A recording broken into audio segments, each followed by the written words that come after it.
So hello everyone and good morning सभी को। उम्मीद करता हूँ मेरी वॉइस प्रॉपर आ रही होगी सभी तक। एक बार कंफर्म करेंगे।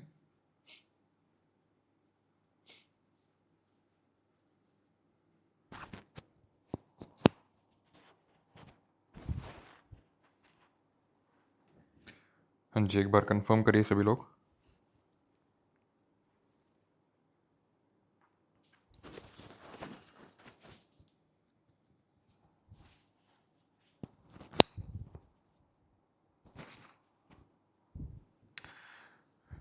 ठीक है, सारी चीज़ें प्रॉपर हैं। एक बार कंफर्म करेंगे वॉइस एंड एवरीथिंग।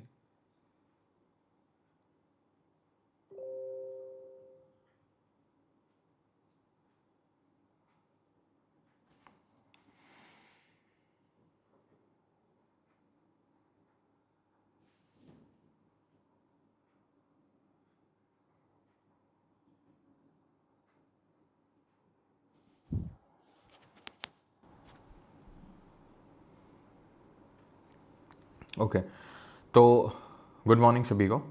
आज हम लोग की सीजीएल मेंस की पहली क्लास रहने वाली है, जिसमें कि एक सेकेंड।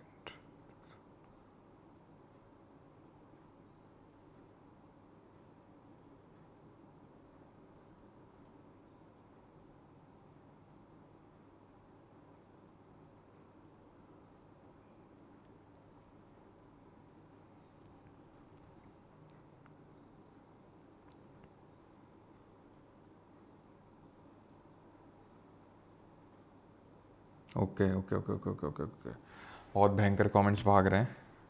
ठीक है। हम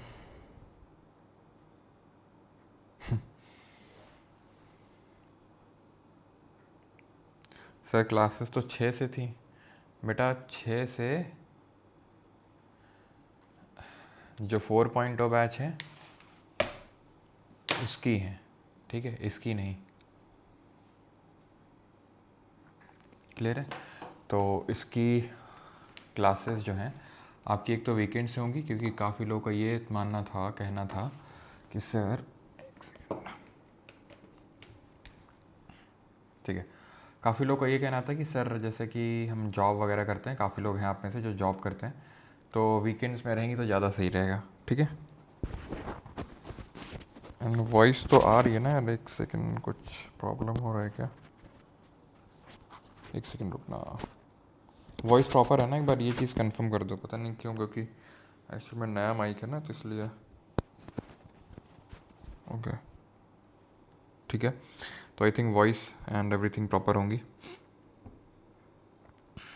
चलो, तो मैं आपको कुछ चीज़ें बता देता हूँ। तो आपकी जो क्लासेस होंगी सीजीएल मेंस की, तो एक तो वीकेंड्स में होंगी, that is Saturday and Sunday को। ठीक है। एंड वीक में एक दिन और आपकी क्लास रहेगी, ठीक है, +1। वो कब रहेगी वो आपको बता दिया जाएगा, मंडे टू फ्राइडे के बीच में। ठीक है। वी आर स्टार्टिंग, मतलब क्योंकि अभी आपको पता है कि 14th को एक और अभी री एग्ज़ाम बाकी है सीजीएल की, अगर बात करेंगे, ठीक है, टियर 1 की। एंड उसके अगले दिन ही आपकी आंसर की भी रिलीज़ होगी। तब बहुत लोगों को और भी क्लैरिटी मिल जाएगी कि वो लोग सीजीएल में इस पर बैठने वाले हैं, नहीं बैठने वाले हैं। तो इसी से थोड़ा सी इससे समय और भी, मतलब बहुत ज़्यादा फास्ट करने के मूड में नहीं हूँ चीज़ों को। ठीक है। तो आज हमारा ये पहला दिन है जिसमें कि हम लोग पॉलिटी से स्टार्ट करने वाले हैं। पॉलिटी का आज लेक्चर 1 रहेगा। टॉपिक्स क्या रहेंगे मैंने आपको कल बता दिए थे। एक तो है मेकिंग ऑफ कॉन्स्टिट्यूशन, ठीक है, making of constitution, preamble and salient features of constitution. Salient features of constitution. तो करेंगे किस तरीके से? जो भी 3 या 2 टॉपिक्स मैं आपको दूंगा, ठीक है, वो आपको रिवाइज करके आने हैं खुद से। इसीलिए अब कोई ये नहीं बोल सकता कि कहाँ से रिवीजन करें। मैंने पूरा जो 3.0 बैच है, अगर आप नहीं भी थे उस बैच में, तो मैंने आपको फ्री में दे रखा है। एंड थे तो सीजीएल मेंस वाला आपको फ्री में मिल गया, ये वाला। ठीक है। तो दोनों लोग अभी बेनिफिट में हैं।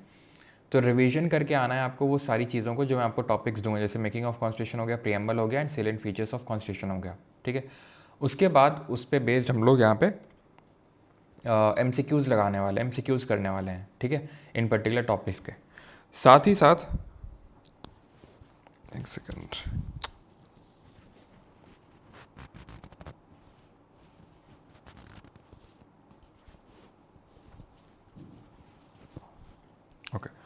साथ ही साथ आपको यहाँ पे कुछ करंट अफेयर्स के भी एमसीक्यूज़ देखने को मिलेंगे, ठीक है।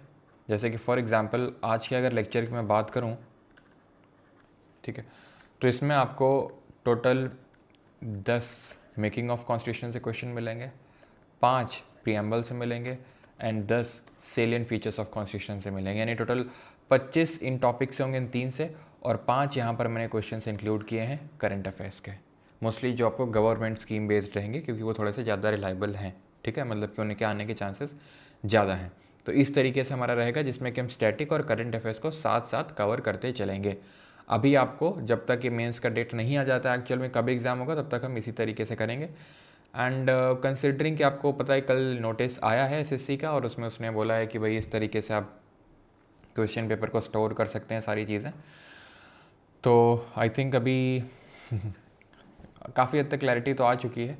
लेकिन वही है, कोई टीचर सबसे पहले स्टार्ट नहीं करना चाहता है, ठीक है, सॉल्यूशन करवाना। तो मैं करवाऊँगा आपको, ठीक है। जो भी सिलेक्शन पोस्ट की आंसर की आई है ग्रेजुएशन लेवल के, ऑब्वियस से बात है वही हमारे काम के हैं। तो जो सिलेक्शन पोस्ट की आंसर की आई है, और 15 तारीख को 15 अक्टूबर को सीजल की भी आंसर की आ जाएगी।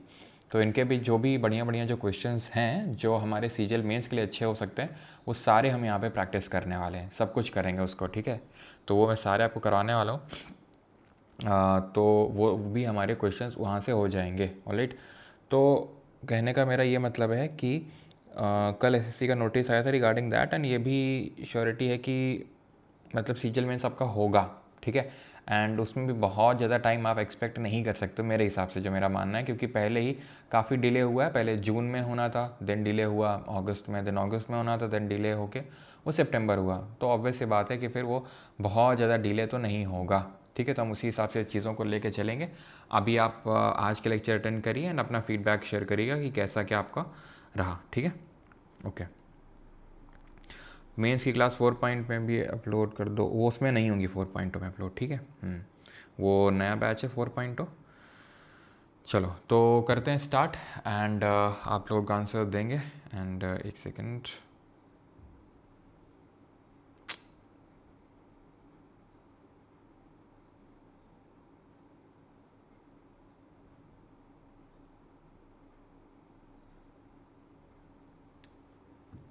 चलिए स्टार्ट करते हैं। सबसे पहला क्वेश्चन आपकी स्क्रीन पे ये रहा, एंड मोस्टली आपको सारे ही स्टेटमेंट बेस्ड क्वेश्चन ही देखने को मिलेंगे, बिकॉज अगर स्टेटमेंट वाले आप बना लिए तो वन लाइनर अगर आएंगे तो ऑब्वियस सी बात है उसमें तो आपको कोई प्रॉब्लम होने वाली है नहीं, ठीक है।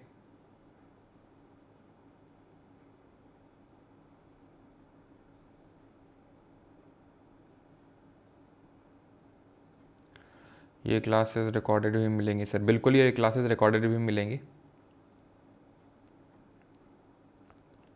सर। आईबी की आंसर की आ गई है, वो तो जाने कब आ गई थी।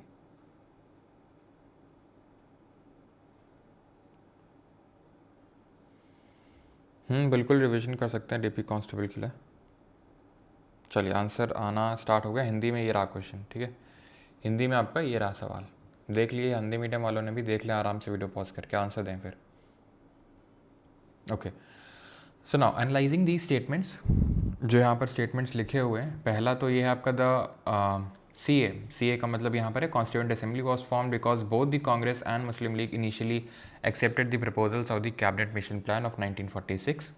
ये स्टेटमेंट बिल्कुल सही है। वी ऑल नो कि जो कैबिनेट मिशन प्लान है ऑफ 1946 जो 1946 में भारत आया था, इसमें टोटल 3 मेंबर्स थे। वो 3 मेंबर कौन थे? वो थे पैथिक लॉरेंस, जो इस पूरे कैबिनेट मिशन प्लान का चेयरमैन था, Stafford Cripps and AV Alexander, ठीक है। तो ये 3 मेंबर्स थे उसमें, जिसमें Pethick Lawrence was the chairman. अब इन्होंने जो प्रपोजल रखा था कॉन्स्टिट्यूएंट असेंबली को बनाने का, वो एक्सेप्ट कर लिया था कांग्रेस ने भी और मुस्लिम लीग ने इनिशियली, ठीक।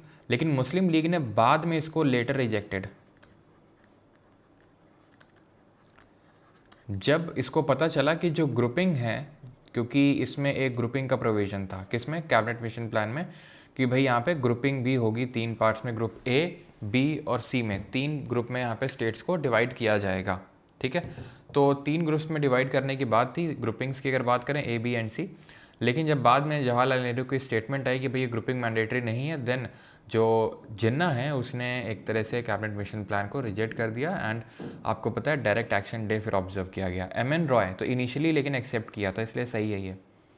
MN रॉय ने सबसे पहले कॉन्स्टिट्यूएंट असेंबली की डिमांड रखी थी 1934 में, बिल्कुल सही है। मनींद्र नाथ रॉय की बात करेंगे, 1920 में इन्होंने ताशकंद उज़्बेकिस्तान में CPI communist party of India का गठन किया था, बाद में जो 1924 में कानपुर में फॉर्मलाइज हुई थी। The Congress made it's demand in 1935, ठीक है, बिल्कुल सही। 1934 में सबसे पहले MN रॉय ने और कांग्रेस ने सबसे पहले 1935 में कॉन्स्टिट्यूएंट असेंबली यानी कि संविधान सभा की यहाँ पर डिमांड रखी। The objective resolution presented by Nehru was adopted by in the constituent assembly on December 22, 1947।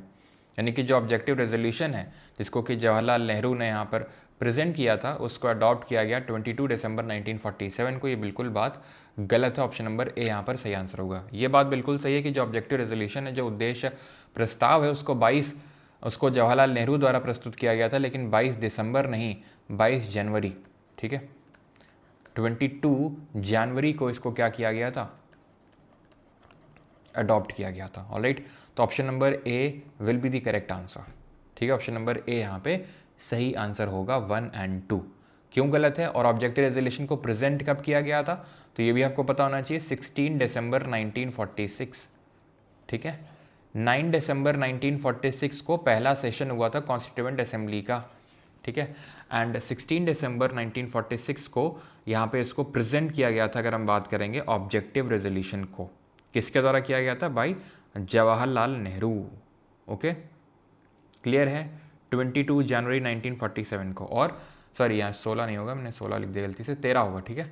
13 दिसंबर, 4 दिन बाद इसको प्रेजेंट किया गया था। जब पहला सेशन हुआ था उसके 4 दिन बाद 13 दिसंबर 1946 को इसको प्रेजेंट किया गया था। 22 जनवरी 1947 को इसको अडॉप्ट किया गया था।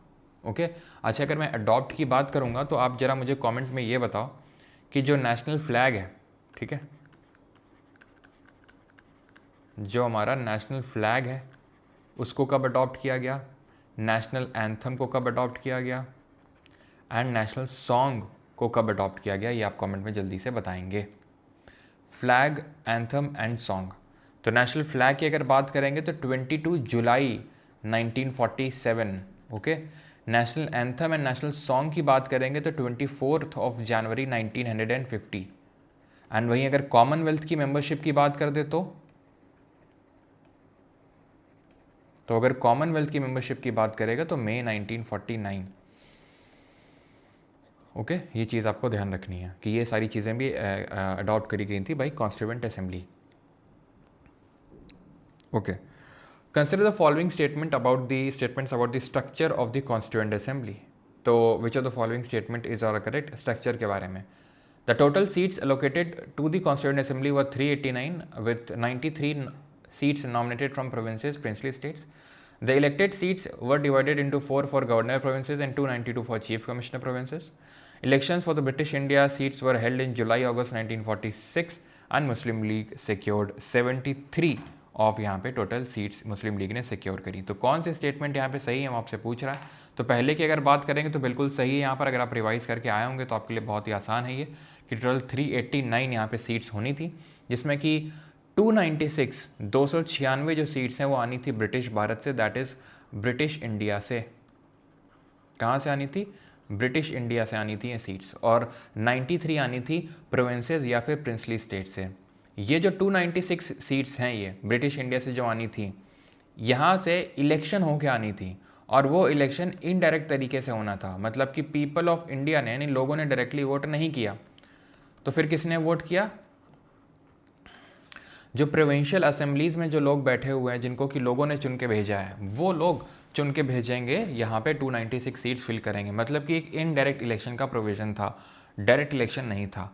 और ये जो 93 हैं ये नॉमिनेट होके आनी थी, मतलब कि constituent assembly was partly elected and partly a nominated body, यानी कि आधी अधूरी तरीके से वो निर्वाचित थी और आधे तरीके से वो नामित थी। ये आपका हिंदी में क्वेश्चन, मैं हिंदी में दिखाना भूल जाता हूँ, उसके लिए माफ़ी चाहूँगा। ये हिंदी में आपका सवाल, ठीक है, हिंदी में आप देख सकते हैं।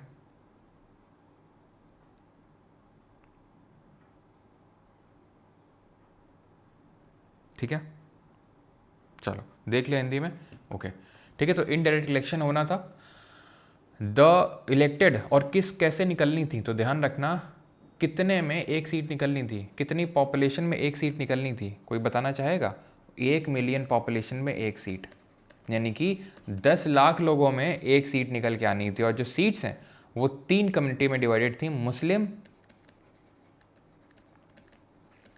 सिख और जनरल। जनरल में मुस्लिम और सिख को छोड़ के जो बाकी थे, ठीक है। The elected seats were divided into 4 for, ये गलत है आपका, क्यों? क्योंकि 292 आनी थी गवर्नर प्रोविंस से और 4 आनी थी चीफ कमिश्नर प्रोविंस से, यानी कि इसमें इंटरचेंज किया गया है। इंटरचेंज किया गया है तो दूसरा वाला तो नहीं होगा, आंसर क्या होगा? 1 और 3। ऐसे वालों में जैसे इसमें ऑप्शन होते हैं, 3 स्टेटमेंट है, 1 2 2 3 1 3 और 1 2 3, इसमें यही फ़ायदा होता है कि हम अगर एक को एलिमिनेट करते हैं तो हमारा आंसर जो है आ जाता है, क्योंकि एक को एलिमिनेट किया तो 3 ऑप्शन एलिमिनेट हो जाते हैं आपके, अगर एक ऑप्शन आपका गलत है स्टेटमेंट तो। Elections for the British India seats were held in July August 19, बिल्कुल ये भी सही है। मुस्लिम लीग ने टोटल 73 सीट्स सिक्योर करी, जिसमें कि कांग्रेस ने कितनी सिक्योर करी? 208। और अगर बात करें इंडिपेंडेंट कितने निकाल के ले गए, जो बिना कांग्रेस और मुस्लिम लीग के थे? 15। बाद में हमें पता है कि मुस्लिम लीग ने क्या किया? बॉयकॉट किया, तो इस वजह से जो बच गई सीट्स वो 299 थी, 299 आफ्टर पार्टीशन आप बोल सकते हो, ठीक है, क्योंकि मुस्लिम लीग ने तो फिर बॉयकॉट कर ही दिया था, तो उसके बाद जो सीट्स बची थी वो 299 थी। अगला है, ये इंग्लिश में और ये हिंदी में। संविधान निर्माण प्रक्रिया में समय सीमा और प्रमुख भूमिकाओं के संबंध में निम्नलिखित कथनों पर विचार करें। पॉज करके करिए विचार। और ये रहा आपका इंग्लिश में। पहला स्टेटमेंट है, Sachchidananda Sinha was the temporary president while Rajendra Prasad was elected as the permanent president of the constituent assembly. The total time taken was 2 years, 11 months and 17 or 18 days. Mahatma Gandhi was one of the 284 members who signed the handwritten constitution on 24 January 1950. बताइए।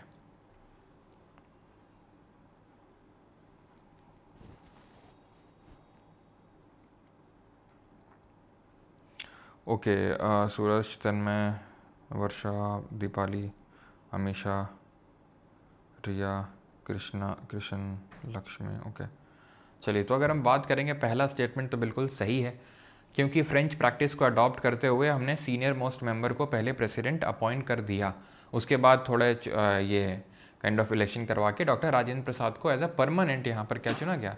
As a permanent, इनको permanent president चुना गया constituent assembly का। अगर मैं आपसे पूछूँ vice president किसको चुना गया? Was elected vice president constituent assembly का, तो ध्यान रखना HC मुखर्जी, ठीक है, एंड VT कृष्णमाचारी। TT नहीं है ये, VT हैं। TT वो अलग है जो ड्राफ्टिंग कमेटी के मेंबर थे, ये VT कृष्णमाचारी हैं, ठीक है। पहला सही है। द टोटल टाइम टेकन, बिल्कुल 2 साल 11 महीने और 17-18 दिन लगे। Mahatma Gandhi was one of the 284 members who signed the handwritten constitution, ये बात गलत है। महात्मा गांधी कॉन्स्टिट्यूएंट असेंबली का हिस्सा नहीं थे और ना ही उन्होंने इसको साइन किया। ये बात बिल्कुल सही है कि 284 लोगों ने ही साइन किया था, out of which 15 were women, 15 जो थी वो महिलाएं थी जिन्होंने इसको साइन किया कॉन्स्टिट्यूशन को। ओके, फोर्थ पे आते हैं। ये रहा इंग्लिश में क्वेश्चन, ड्राफ्टिंग कमेटी के बारे में स्टेटमेंट्स है। ये रहा हिंदी में सवाल, प्रारूप समिति के बारे में निम्नलिखित कथनों पर विचार करें। वीडियो को पॉज करें और विचार करें, ठीक है, जल्दी से। तो यहाँ पर अगर बात करेंगे, drafting committee was set up on 29 August 1947 under the chairmanship of Ambedkar ji and a total of 7 members. बिल्कुल सही, अम्बेडकर जी की चेयरमैनशिप थी और उसमें टोटल 7 मेंबर्स थे इंक्लूडिंग अम्बेडकर जी, ठीक है, ध्यान रखना 1 + 6 थे, एक तो चेयरमैन हो गए और 6 अदर मेंबर्स हो गए, तो टोटल 7 मेंबर्स हो गए उसमें। TT Krishnamachari was brought in to place BL Mitter who had resign due to poor health, तो ये बात बिल्कुल गलत है। क्यों? क्योंकि इसमें 7 मेंबर्स तो थे, जैसे आप यहाँ पे देख सकते हो, अम्बेडकर जी चेयरमैन थे, KM मुंशी मेंबर थे, मोहम्मद सादुल्ला थे, अल्लादी कृष्ण स्वामी अय्यर थे और N गोपाल स्वामी अयंगर थे। लेकिन N माधव राव, इनकी जगह पहले हुआ करते थे BL मिट्टर, तो हेल्थ ग्राउंड की वजह से आ गए N माधव राव। और TT कृष्णमाचारी आए किसकी जगह? DP खैतान की जगह, जिनकी आई थिंक डेथ हो गई थी, तो इस वजह से इनको आना पड़ा, ठीक है। तो पहले BL मिट्टर थे, उनकी जगह माधव राव आए, और DP खेतान थे पहले, उनकी जगह TT कृष्णमाचारी है। VT कृष्णमाचारी अलग है, जो वाइस प्रेसिडेंट थे कॉन्स्टिट्यूएंट असेंबली के। ओके, तो दूसरा वाला तो स्टेटमेंट गलत है, क्योंकि TT कृष्णमाचारी ने DP खेतान को रिप्लेस किया था, ना कि BL मिट्टर को।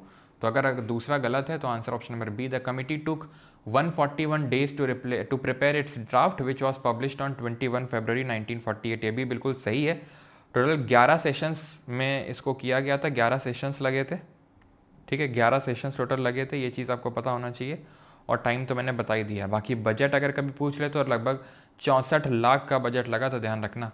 और ये 11 सेशन में कुछ सेशंस इंपॉर्टेंट वाले हैं, उनका डेट पता होना चाहिए, जैसे पहला हो गया, ठीक है, और आखिरी वाला हो गया, दोनों का आपको एटलीस्ट पता होना चाहिए। तो पहले वाले की अगर बात करेंगे तो 9 से लेके 23 दिसंबर 1946 1946 ये टाइम पीरियड था। वहीं 11th की बात करेंगे तो 14 से लेके 26 नवंबर 1949 ये लास्ट सेशन था, ठीक है। ये चीज़ आपको पता होनी चाहिए। तो तीसरा वाला भी यहाँ पे सही हो जाएगा, ऑप्शन नंबर बी 1 और 3, केवल 1 और 3, ठीक है। तो ड्राफ्टिंग कमेटी में 7 मेंबर थे, अम्बेडकर जी चेयरमैन थे, और बाकी के आप यहाँ पे देख सकते हैं बाकी के 6 लोग कौन थे। BN राव कौन थे? बेनेगल नरसिंह राव।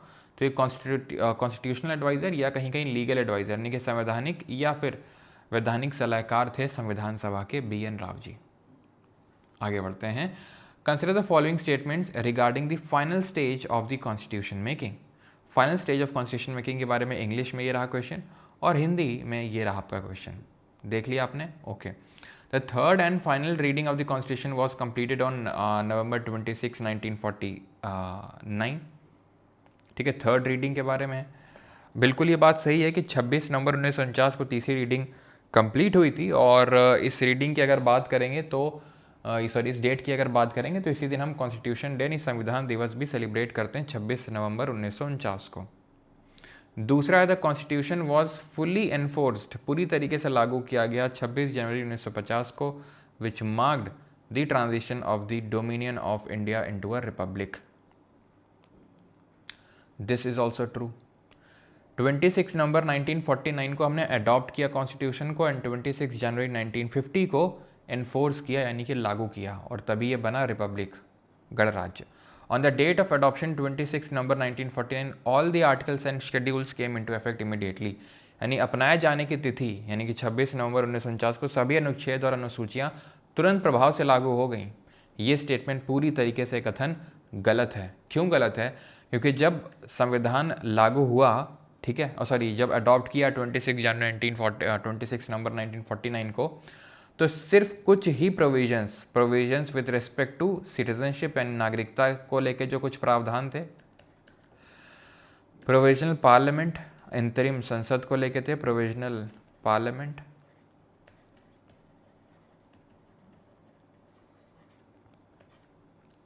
इलेक्शंस यानी चुनाव, ये प्रोविजंस जो थे, इनसे जो संबंधित अनुच्छेद थे, जो आर्टिकल थे, उनको तो तुरंत लागू कर दिया गया, लेकिन बाकी का जो पूरा संविधान है वो 26 जनवरी 1950 को लागू हुआ या इन्फोर्स हुआ या कमेंस हुआ, ठीक है। इन्फोर्स लिख दे, कमेंस लिख दे, ये 26 जनवरी 1950 को हुआ।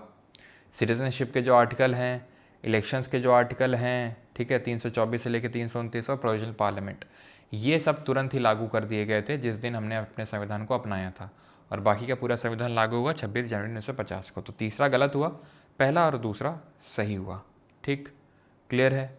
आगे बढ़ते हैं।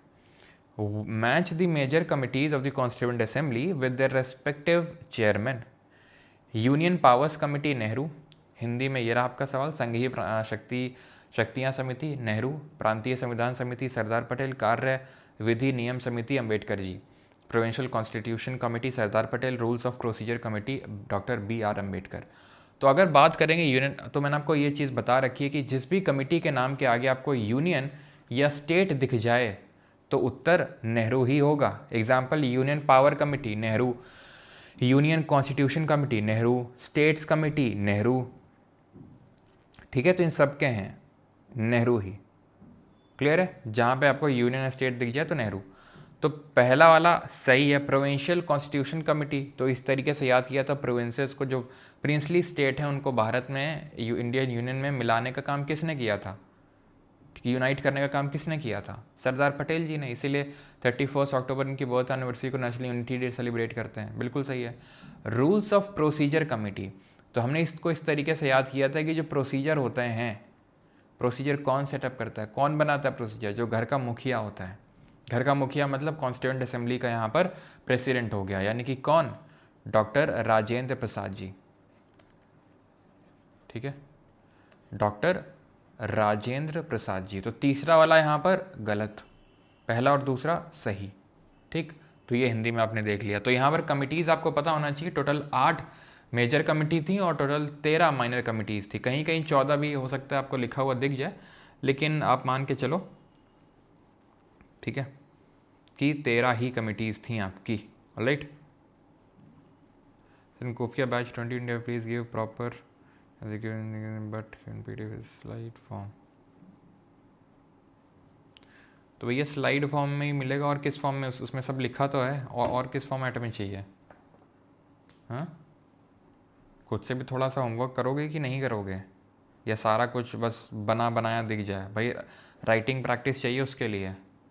बाकी तो मॉडल आंसर्स मिला था आपको, और आप आज से वो मिलता रहेगा आपको मॉडल आंसर। ठीक है, खुफिया जो विभाग 2.0 वाला ग्रुप है, एंड बाकी तो उसमें सब लिखा ही होता है, और खुद से आपको पॉइंट निकालने कि भाई आपको कौन से सबसे इसमें बेस्ट पॉइंट लग रहे हैं जो आप अपने आंसर में यूज़ करेंगे। ये एक्टिविटी आपको खुद से करनी है।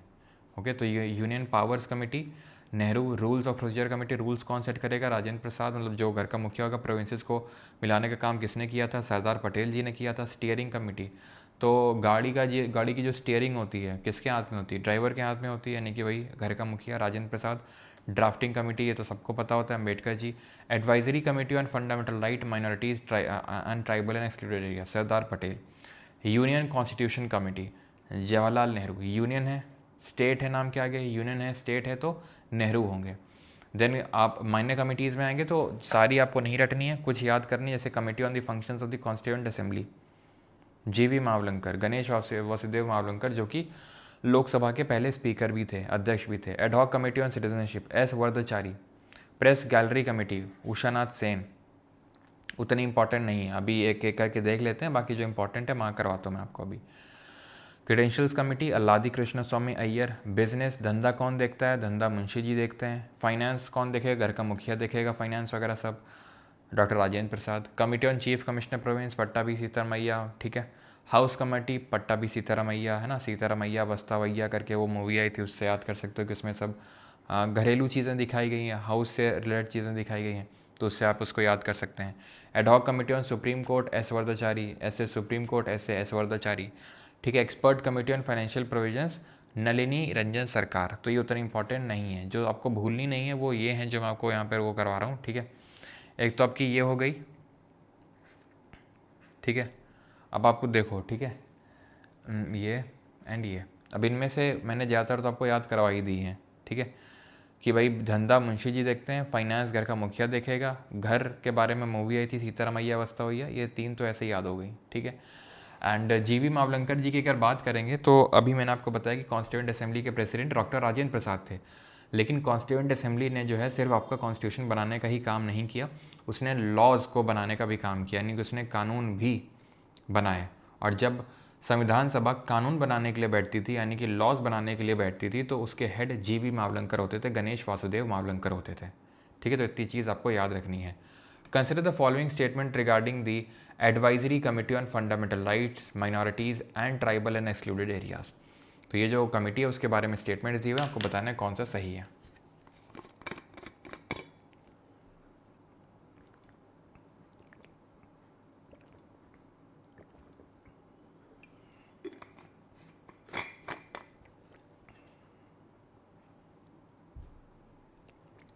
ये हिंदी में आपका।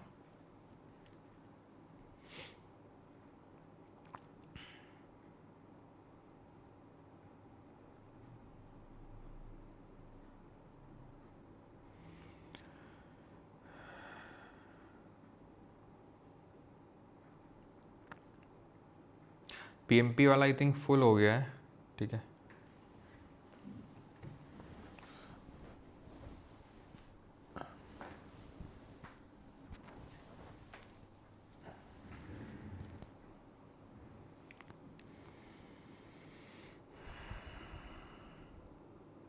Shubham, join number of participants was 663 something. तो आप ज्वाइन हो गए होगे अगर आप पीएमपी में हो तो। परमार मेंटरशिप प्रोग्राम है, अगर आपको लग रहा है 663 मेंबर थे उस टाइम पे, तो आप ज्वाइन हो फिर, उसका मतलब अगर आपको पता है तो।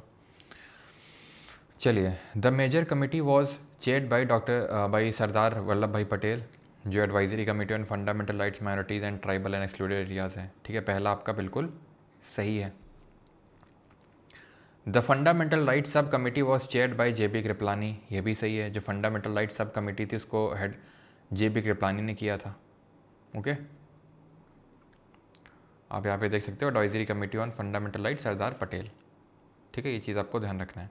बाकी इनमें से मैंने आपको बताया था 13 कमेटीज़ हैं, तो 10 ही लिखी हुई हैं, 3 यहाँ पे मिसिंग, और उसमें से एक ये है जो सब कमेटी है फंडामेंटल राइट की, उसके चेयरमैन थे JB कृपलानी। ठीक है, north east frontier tribal areas and Assam excluded and partially excluded areas sub committee was chaired by Gopinath Bardoloi, ये भी सही है। आपका आंसर होगा ऑप्शन नंबर A 1, 2 एंड 3, तीनों ही यहाँ पे आपके सही हैं। जो north east frontier tribal areas की जो सब कमेटी है उसको गोपीनाथ बरदोलोई ने क्या किया था, चेयरमैनशिप की थी इसकी। तो ऑप्शन नंबर A भी सही है। ठीक है, मतलब ऑप्शन नंबर A 1, 2 एंड 3 सही है आपका। Consider the following statement regarding the draft of the constitution. First reading of the final draft introduced by doctor Ambedkar on lasted for 5 days, 5 दिन तक चला। 4 नवंबर 1948 को शुरू हुआ, बिल्कुल सही है। पहला आप देख सकते हो 4 नवंबर 1948 से शुरू होकर 5 दिनों तक चला। ये हिंदी में आपका क्वेश्चन है। ठीक है, तो पहला सही है स्टेटमेंट। टोटल 3 रीडिंग हुई थी। पहली रीडिंग 4 नवंबर से लेकर 9 नवंबर तक चली थी 1948 में, यानी 5 दिन चली थी। Second reading which involve clause by clause consideration was the shortest of 3 readings. आप खुद सोचो, संविधान का द्वितीय वाचन जिसमें खंड दर खंड विचार शामिल था, यानी कि खंड दर खंड, यानी क्लॉज बाय क्लॉज कंसिडरेशन हुआ, डिस्कशन हुआ, तो उसमें तो सबसे लंबा टाइम लगना चाहिए। बिल्कुल, तो सबसे शॉर्टेस्ट नहीं, सबसे लॉन्गेस्ट टाइम इसमें लगा, तो ध्यान रखना। ठीक है, टोटल इसमें अगर मैं बात करूंगा जो सेकेंड रीडिंग हुई थी ये आपकी लगभग चली थी 15 नवंबर से शुरू हुई थी 1948 में, और चली थी 17 अक्टूबर 1949 तक। तो आप समझ सकते हैं कि लगभग 10 महीने से भी ज़्यादा ये चली है। ठीक है, मोर देन 10 मंथ्स, तो ये सबसे लंबी थी। तो दूसरा गलत हो जाएगा आपका, answer 1 and 3। The final constitution as adopted on 26 November 1949 consisted of 395 article, 22 parts and 8 schedule, 395 अनुच्छेद, 22 भाग और 8 अनुसूचियाँ थी। ठीक है, थर्ड रीडिंग आपकी 26 नवंबर 1949 को ही कंप्लीट हुई थी। ओके, चलो अगला है consider the following statements about the functioning and administrative details of the constituent assembly. ठीक है, तो इसमें इसके बारे में लिखे हुए आपके statement, the constituent assembly function as the first parliament of India in addition to its role as the constitution maker. तो इसने एज अ फर्स्ट पार्लियामेंट के तौर पे फंक्शन किया जो संविधान सभा थी। ये स्टेटमेंट आपका पूरी तरीके से सही है, क्योंकि मैंने आपको बताया कि कॉन्स्टिट्यूएंट असेंबली ने ना सिर्फ हमारे देश का कॉन्स्टिट्यूशन बनाया, कॉन्स्टिट्यूशन फ्रेम किया, संविधान बनाया, बल्कि इसने कानून भी बनाया, लेजिस्लेट भी किया, लॉ भी बनाए। और जब कानून बनाने के लिए बैठती थी तो इसके प्रेसिडेंट डॉक्टर राजेंद्र प्रसाद नहीं होते थे, GV मावलंकर होते थे। BN Rau was the chief draftsman and SN Mukherjee was the legal and constitutional adviser, गलत है। बेनेगल नरसिंह राव कॉन्स्टिट्यूशनल एडवाइजर थे, वहीं ये आपके जो SN मुखर्जी थे वो चीफ ड्राफ्ट्समैन थे, तो दूसरा गलत। 1 and 3, calligrapher who wrote the English version of the constitution was Prem Behari Narain Raizada, बिल्कुल सही है। हिंदी में किसने लिखा? हिंदी में लिखा वसंत कृष्ण वैद्य ने, वसंत कृष्ण वैद्य ने। ओके, एंड इसकी अगर बात करें डेकोरेशन किसने करी, हु डेकोरेटेड इट, तो डेकोरेटेड बाई नंदलाल बोस। ठीक है, नंदलाल बोस ने इसको क्या किया, डेकोरेट किया। एंड और कौन थे, ब्योहर राम मनोहर सिन्हा। ठीक है, Beohar Ram Manohar Sinha. Okay, option number C। अगला है 10th, ये यार हिंदी में फिर मैं दिखाना भूल गया। अच्छा, कुछ और चीज़ें देख लेते हैं, जैसे फॉर एग्जांपल सिंबल क्या था कॉन्स्टिट्यूएंट असेंबली का, what was the symbol, who was the secretary of constituent assembly, तो सिंबल था आपका एलिफेंट, और सेक्रेटरी की बात करेंगे तो HV Ayyangar. Okay. And the last question on this making of constitution topic is this, ये है आपका हिंदी में सवाल, ठीक। तो क्वेश्चन है, the tourist with destiny speech was delivered by Nehru on August 14 1947 before the constituent assembly. बिल्कुल, अगर आप अपनी फैटमैन भी खोल के देखेंगे तो इसमें भी आपको दिख जाएगा स्पीच के बारे में जो नेहरू ने दी थी, काफ़ी फेमस स्पीच है ये। In the interim government, C Rajagopalachari was in charge of the education and arts portfolio। यानी एजुकेशन और आर्ट्स पोर्टफोलियो जो है वो सी राजगोपालाचारी देख रहे थे। अच्छा, तो ये बात तो यार बिल्कुल यहाँ पे गलत होनी चाहिए, बिकॉज सी, एक सेकेंड, ओके ठीक है, सही है। सी राजगोपालाचारी आपके एजुकेशन और आर्ट्स ही देख रहे थे, ये भी सही आपका, ठीक है। Constitution of India explicitly describes itself as partly rigid and partly flexible. कहीं पे भी ऐसा डिस्क्रिप्शन नहीं है। Though it is partly flexible and partly rigid, यानी कि काफ़ी सारी चीज़ें ऐसी हैं जो आसानी से अमेंड नहीं हो सकती, दैट मीन्स रिजिड है, और बहुत सी चीज़ें जो आसानी से अमेंड हो सकती हैं, दैट मीन्स फ्लेक्सिबल है। तो ये ऐसा कहीं लिखा नहीं है कॉन्स्टिट्यूशन में कि नहीं ऐसा ही है, ठीक है। तीसरा वाला तो नहीं होगा आपका, तीसरा नहीं है, तीसरा नहीं है, तीसरा नहीं होगा। Answer 1 and 4, okay. The constitution, the constituent assembly functioned also as the first provisional parliament of independent India until general elections were held। तो जब तक जनरल इलेक्शन नहीं हुए तब तक इसी ने पहले पार्लियामेंट के तौर पे फंक्शन किया जो हमारी कॉन्स्टिट्यूएंट असेंबली थी। ये बात भी आपकी बिल्कुल सही है, लेकिन अब इसमें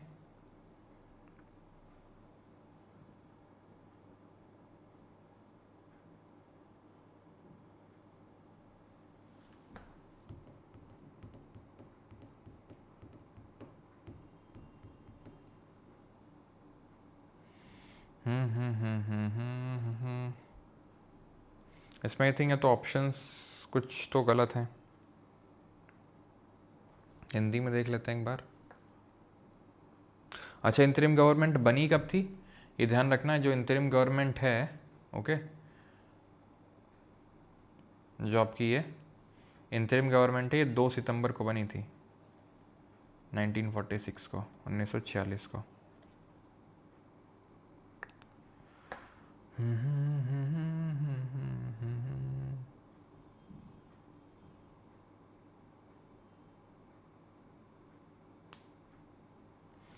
ओके, आई थिंक या तो फिर दूसरा वाला गलत होगा, इस तरीके से हो सकता है क्योंकि पहले जो है सी राजगोपालाचारी को मिला था, ठीक है, एजुकेशन एंड आर्ट्स का। उसके बाद जो है सी राजगोपालाचारी इंडस्ट्रीज़ एंड सप्लाईज में ट्रांसफ़र कर दिए गए थे। तो माइट भी उस लॉजिक से यहाँ पे हो सकता है सही हुई है, ठीक है, मतलब गलत हुई है। तो फिर इसको हम गलत इसी उसमें मान सकते हैं बिकॉज पहले तो एजुकेशन आर्ट्स पोर्टफोलियो को कर रहे थे, लेकिन बाद में इंडस्ट्रीज़ एंड सप्लाईज़ को, ठीक है, इंडस्ट्रीज़ एंड सप्लाईज़ को कर रहे थे ये। तो उस लॉजिक से ये गलत हो सकता है। बाकी तो पहले इन्होंने एजुकेशन आर्ट्स को भी लीड किया था, तो 1 and 4 फिर हो जाएगा उस हिसाब से, ठीक है। चलो, लेकिन वहाँ पर अगर आपसे पूछेगा क्वेश्चन तो क्लियरली इस चीज़ को मेंशन करेगा। ये इंतरिम गवर्नमेंट जो बनी थी 2 सितंबर 1946 को, उसमें ध्यान रखना पहले मुस्लिम लीग के भी मेंबर्स थे, इस चीज़ को ध्यान रखना, उसमें मुस्लिम लीग के भी मेंबर्स थे, रिमेंबर दिस। और जब मुस्लिम लीग के चले गए थे तब इनके पास इंडस्ट्रीज़ एंड सप्लाईज़ आया था, ठीक है, बलदेव सिंह जिसमें डिफेंस देख रहे थे। ध्यान रखना, जो नेहरू थे, नेहरू ये वाइस प्रेसिडेंट थे इंतरिम गवर्नमेंट के। प्रेसिडेंट कौन था, प्रेसिडेंट कौन था, तो वो माउंटबैटन था, ठीक है। एग्रीकल्चर कौन देख रहा था, एग्रीकल्चर एंड फूड, तो ये देख रहे थे doctor Rajendra Prasad, okay. Defence कौन देख रहा था, बलदेव सिंह, ओके। और और अगर बात करेंगे फाइनेंस, तो फाइनेंस ध्यान रखना पहले लियाकत अली खान देख रहा था। कौन, लियाकत अली खान, जो बाद में पाकिस्तान का पहला प्राइम मिनिस्टर बना, वो था। लेकिन आपको पता है कि पहले इंतरिम गवर्नमेंट का तो ये हिस्सा थे, लेकिन उसके बाद इन्होंने रिज़ाइन कर दिया था, ठीक है। तो लियाकत अली खान जो है ये फाइनेंस देख रहा था, ठीक है। बाद में इन लोगों ने सबने रिज़ाइन कर दिया था। लॉ कौन देख रहा था, लॉ जोगेंद्र नाथ मंडल, ठीक है, जोगेंद्र नाथ मंडल, ठीक है। और ठीक है, मतलब पहले ध्यान रखना इंडस्ट्रीज एंड सप्लाईज था इनके पास, क्या बोलते हैं ये ये जॉन मथाई के पास। जॉन मथाई जो पहले रेलवे मिनिस्टर थे, ठीक है। बाद में इनके पास गया था सिराज गोपालाचारी के पास। आगे है कंसिडर द फॉलोइंग। तो अब यहाँ पे प्रियम्बल के 5 क्वेश्चन हैं आगे, ठीक है। Consider the following statement regarding the legal standing of the preamble of the constitution in the KBC, that is Kesavananda Bharati case 1973, the supreme court held that the preamble is a part of the constitution and can be amended provided the basic structure is not altered। Kesavananda Bharati case में supreme court ने held किया कि preamble part नहीं है, ये part है constitution का और उसको अमेंड किया जा सकता है, बस आपको बेसिक स्ट्रक्चर को ऑल्टर नहीं करना। ये पहला स्टेटमेंट बिल्कुल सही है। Though not justiciable by itself the preamble serves as a guiding light and may be used as an interpretive tool by the judiciary while constructing constitutional powers provisions. ये हिंदी में आपके हिंदी मीडियम वाले बच्चे पढ़ेंगे इसमें, ठीक है। तो हिंदी मीडियम वालों ने आई थिंक पढ़ लिया होगा वीडियो को पॉज करके। तो दो नॉट जस्टिसेबल बाई इटसेल्फ, बिल्कुल बात सही है कि ये जस्टिसेबल नहीं है। व्हेन वी से कि it is not justiciable, that means कि इसको लेके इसमें जो भी चीज़ लिखी है आप कोर्ट नहीं जा सकते हैं कि इसमें ये जो चीज़ लिखी है ये हमें मिल नहीं रही है, फिर कोई परफॉर्म नहीं कर रहा है इसको, ठीक है। तो भले वो जस्टिसेबल नहीं है लेकिन गाइडिंग लाइट के तौर पे एक्ट करता है। जब जुडिशरी किसी लॉ को इवैल्यूएट करना चाहती है कि भाई ये लॉ सही है नहीं है, कॉन्स्टिट्यूशन के हिसाब से है कि नहीं है, तो वहाँ पर जुडिशरी इसको यूज़ कर लेती है। तो काइंड ऑफ गाइडिंग लाइट के तौर पे ये एक्ट करता है। तो दूसरा वाला भी सही है आपका। ध्यान ये रखना है कि preamble is neither a source of power, okay, nor a limitation on the power, nor a limitation on power of government, ठीक है। ना तो ये सोर्स है, ना तो पावर देता है और ना लिमिट करता है गवर्नमेंट के पावर को। क्लियर है। प्रियम्बल की अगर बात करेंगे तो हमने किस कंट्री से अडॉप्ट किया है इसको? USA से अडॉप्ट किया है। USA में सबसे पहले प्रियम्बल का कॉन्सेप्ट निकल के आया था, we the people of USA, तो उसी तरीके से we the people of India. ये काइंड ऑफ समरी हमारे कॉन्स्टिट्यूशन की, ठीक है। आगे बढ़ते हैं। Consider the following statements about the amendment of the preamble. The preamble has been amended only once by the constitution, 42nd amendment act of 1976, which is also referred to as the mini constitution. तो अभी हमने देखा, ये हिंदी में आपका, ठीक है, ये आप हिंदी मीडियम वाले स्टूडेंट्स देख सकते हैं यहाँ पे, कि प्रस्तावना में केवल एक बार ही संविधान संशोधन अधिनियम 1976 द्वारा संशोधन किया गया, जिसे लघु संविधान के नाम से भी जाना जाता है। तो ये वाला स्टेटमेंट आपका बिल्कुल पूरी तरीके से सही है। अभी हमने देखा कि केशवानंद भारती केस में सुप्रीम कोर्ट ने बोला कि प्रियम्बल को अमेंड किया जा सकता है, क्योंकि आपका एक केस हुआ था जिसका नाम है बेरूबारी यूनियन केस 1960 में। अब इस बेरूबारी यूनियन केस में क्या हुआ था 1960 में कि सुप्रीम कोर्ट ने बोला था सुप्रीम कोर्ट ने बोला था preamble can not be amended, can not be amended, यानी प्रियम्बल में प्रस्तावना में संशोधन नहीं किया जा सकता है। ऐसा बेरूबारी यूनियन केस में कहना था सुप्रीम कोर्ट का। लेकिन बाद में केशवानंद भारती केस 1973 में क्या बोला सुप्रीम कोर्ट ने कि बिल्कुल उसमें अमेंडमेंट किया जा सकता है क्योंकि preamble is a part of constitution. Berubari में बोला था नहीं, preamble is not a part of constitution, ठीक है। और 42nd अमेंडमेंट को मिनी कॉन्स्टिट्यूशन बोलते हैं बिकॉज उसने बहुत सारी चीज़ें कॉन्स्टिट्यूशन में ऐड करी थी, अमेंड करी थी, ठीक है। तो पहला सही है। The words originally present in the preamble describing the nature of the Republic was were sovereign, democratic and Republic, सही है।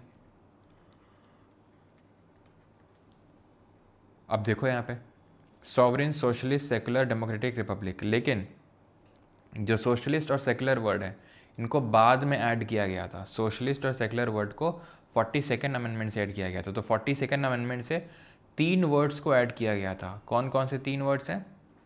सोशलिस्ट,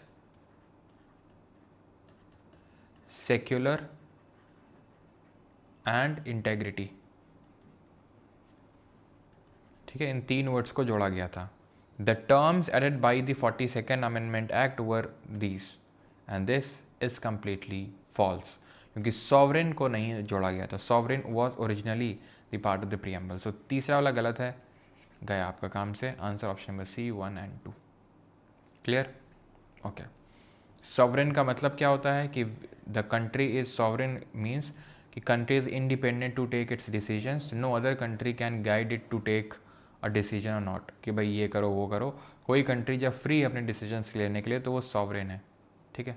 सोशलिज्म, अब तो वैसे सोशलिज्म का मतलब वही होता है कि जो गरीब तबका, जो वल्नरेबल सेक्शन है सोसाइटी का, उस तक भी जो है बेनिफिट्स पहुँचे गवर्नमेंट के, दैट इज़ सोशलिज्म। गवर्नमेंट उनको भी बेनिफिट करे, गवर्नमेंट उनको तो उत्थान के लिए काम करे, गवर्नमेंट जो डिस्पैरिटी है बिटवीन रिच एंड पुअर उसको कम करे।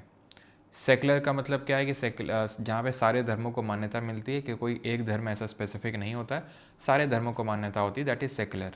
एंड डेमोक्रेटिक तो आपको पता ही है। बाकी रिपब्लिक का मतलब होता है जहाँ पे हेड ऑफ द स्टेट जो है वो इलेक्टेड होता है, ना कि कोई हेरिडेटरी हेड होता है। जैसे एग्जाम्पल के तौर पे यूके रिपब्लिक नहीं है, ठीक है, क्योंकि यूके में इलेक्टेड हेड नहीं होता है, बल्कि वहाँ पर इस तरह से हेरिडेटरी हेड होता है।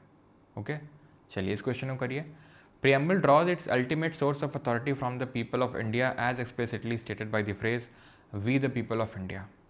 तो ये जो प्रियम्बल है अपना, जो इसको जो आप हिंदी में यहाँ पे देख सकते हो, प्रस्तावना अपने अधिकार का अंतिम स्रोत भारत के लोगों से प्राप्त करती है, जैसा कि हम भारत के लोग वाक्यांश द्वारा स्पष्ट रूप से कहा गया है। तो पहला वाला स्टेटमेंट यहाँ पे पूरी तरीके से सही होगा।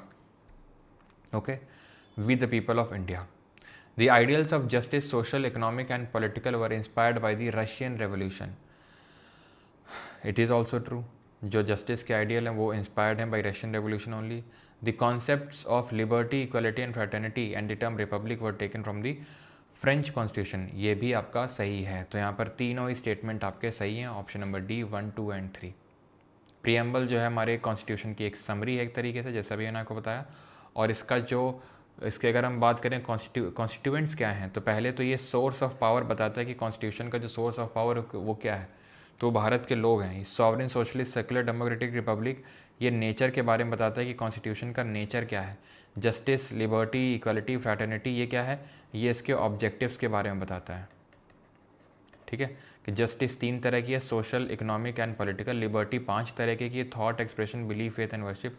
इक्वालिटी 2 तरीके की, स्टेटस एंड अपॉर्चुनिटी। फ्रैटर्निटी सिर्फ 1 तरीके की, जिसमें लिबर्टी, इक्वालिटी और फ्रैटर्निटी और रिपब्लिक, इन चारों चीज़ों को, यानी लिबर्टी, इक्वलिटी, फ्रैटर्निटी और रिपब्लिक, इनको हमने फ्रांस से लिया है। जस्टिस के प्रिंसिपल्स को अगर बात करेंगे तो रशिया से लिया है। एंड चौथा कंपोनेंट क्या है, date of adoption of constitution लिखा हुआ है यहाँ पर, वो क्या है, 26 नवंबर। ओके, चलिए moving on towards the next question. ये आपका इंग्लिश में क्वेश्चन और ये आपका हिंदी में है क्वेश्चन। करिए इस क्वेश्चन को, इंग्लिश और हिंदी दोनों में है क्वेश्चन।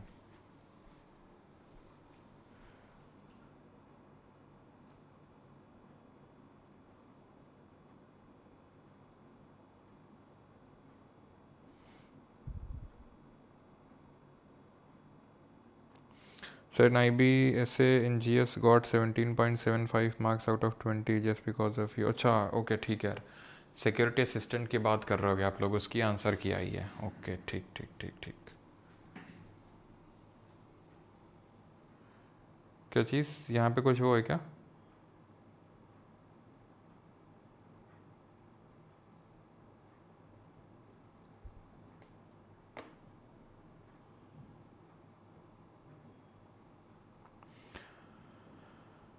ओके ठीक है, करें। The term secular implies that the government of India treats all religious beliefs and practices with equal respect but the state does not have an official religion। बिल्कुल सही है कि स्टेट कोई ऑफिशियल रिलीजन नहीं है, ठीक है। सारे धर्मों को बराबर ट्रीट किया जाएगा, बट इसका स्टेट का कोई रिलीजन नहीं। The objective of equality means only that all citizens are equal before the law but it does not mandate the government to end traditional social inequalities. ये बात बिल्कुल गलत है। इक्वलिटी का मतलब सिर्फ इतना नहीं है कि आप इक्वल हैं बिफोर द लॉ, ठीक है। It also mandates the government to end the traditional जो सोशल इनइक्वालिटी जो चली आ रही हैं। आप यहाँ पे देख सकते हैं, मैंने आपको पहले ही बताया था कि जो ओनली इस तरीके के जो कीवर्ड कंटेनिंग जो स्टेटमेंट्स होते हैं उससे थोड़ा सा आपको अवेयर हो जाना है। बिकॉज जनरली क्या होता है कि ये स्टेटमेंट जो होता है अब ओनली लगा दिया, तो अलर्ट इसलिए हो जाना है कि अब अगर ये होगा, अब सिंपली मैंने आपको कॉन्सेप्ट पहले भी सिखाया है कि ओनली, ऑलवेज, नन, नेवर, ये एक्सट्रीमिटीज़ की बात करते हैं कि सिर्फ यही, अगर इसके अलावा और कुछ हुआ तो वो गलत हो जाएगा, तो इसलिए जनरली गलत होते हैं, ठीक है। तो दूसरा वाला आप गलत होगा। मैं आपको ये नहीं बोल रहा हूँ कि सीधे only, all, always, none, never, ये आप कीवर्ड कंटेनिंग स्टेटमेंट देखो तो तुरंत उसको रॉन्ग मार्क कर दो, नहीं, थोड़ा सा आप पढ़ो भी उसको, अपना पहले नॉलेज यूज़ करो, नॉलेज के बाद उसका काम है आप वो जो नेटो वगैरह जो हम लोग बोलते हैं, ठीक है, उसके बाद उसका यूज़ करना है। तो दूसरा वाला तो गलत हो जाएगा, तो पहला वाला अपने आप वो तो खैर हमने सही मान ही लिया, तीसरे को चेक करना पड़ेगा बिकॉज यहाँ पर उस तरीके का ऑप्शन नहीं है 1 2 2 3 इस तरीके से। According to the philosophy of Constitution, preamble was adopted by the Constituent Assembly on 22 January 1947 prior to the final drafting of the entire Constitution। ये बात बिल्कुल गलत है। अब काफ़ी लोग इसको सही मान इसलिए लेते हैं क्योंकि उनको लगता है कि यार प्रियम्बल जो है कहीं ना कहीं ऑब्जेक्टिव रेजोल्यूशन से डिराइव्ड है। किससे डिराइव्ड है? ऑब्जेक्टिव रेजोल्यूशन से ही प्रियम्बल डिराइव्ड है, उसी से बना है। बिल्कुल बात सही है, ऑब्जेक्टिव रेजोल्यूशन से डिराइव्ड है, लेकिन ऑब्जेक्टिव रेजोल्यूशन प्रियम्बल नहीं है, समझ रहे हैं आप? प्रियम्बल जब पूरा संविधान बन गया तो उसके बाद बना था। और अगर इसके अडॉप्शन की बात करेंगे तो हमने देखा है वो date of adoption of constitution 26 नवंबर 1949।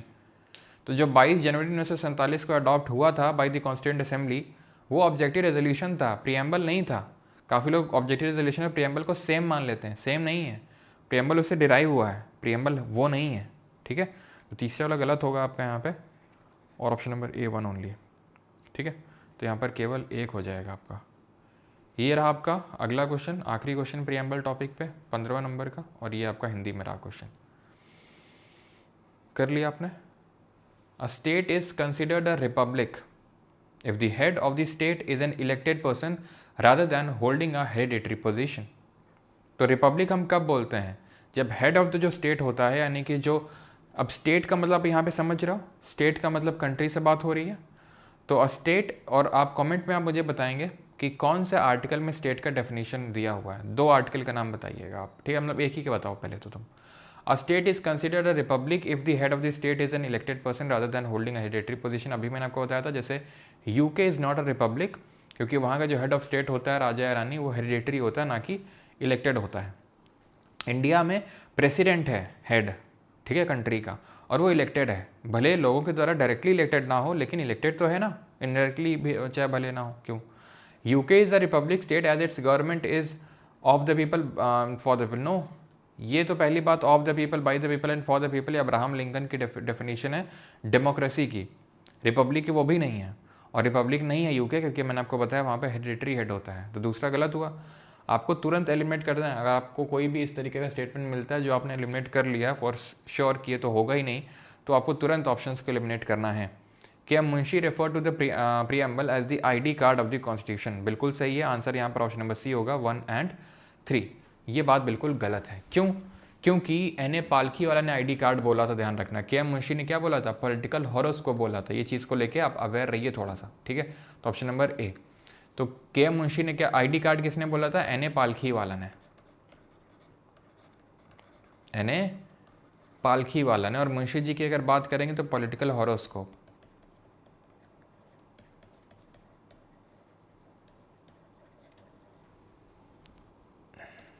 ठीक, क्लियर है? तो आंसर क्या हो जाएगा? केवल 1, ठीक है। इतनी चीज़ तो प्रियम्बल के रिगार्डिंग भी हमने सारी चीज़ें देख ली। अब आते हैं हमारे तीसरे और आखिरी टॉपिक पे, and that is salient features पे।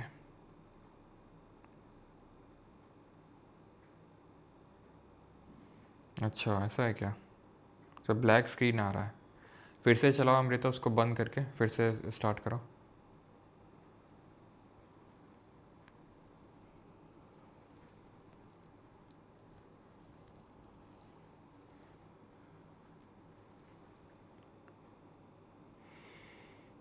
क्या बफरिंग हो रही है?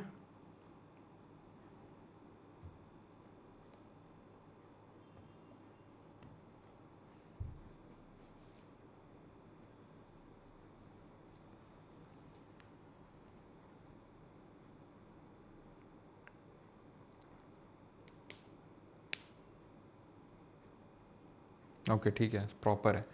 Constitution as of today contains 470 article, 25 parts and 12 schedules. Is it true? बताइए। The constitution, original constitution adopted on 26 November 1949 had 22 parts, but the present constitution contain 24 parts after additions and deletions। गलत है, सही है। हिंदी में आपका, हिंदी में देख लीजिए। देख लिया सभी ने?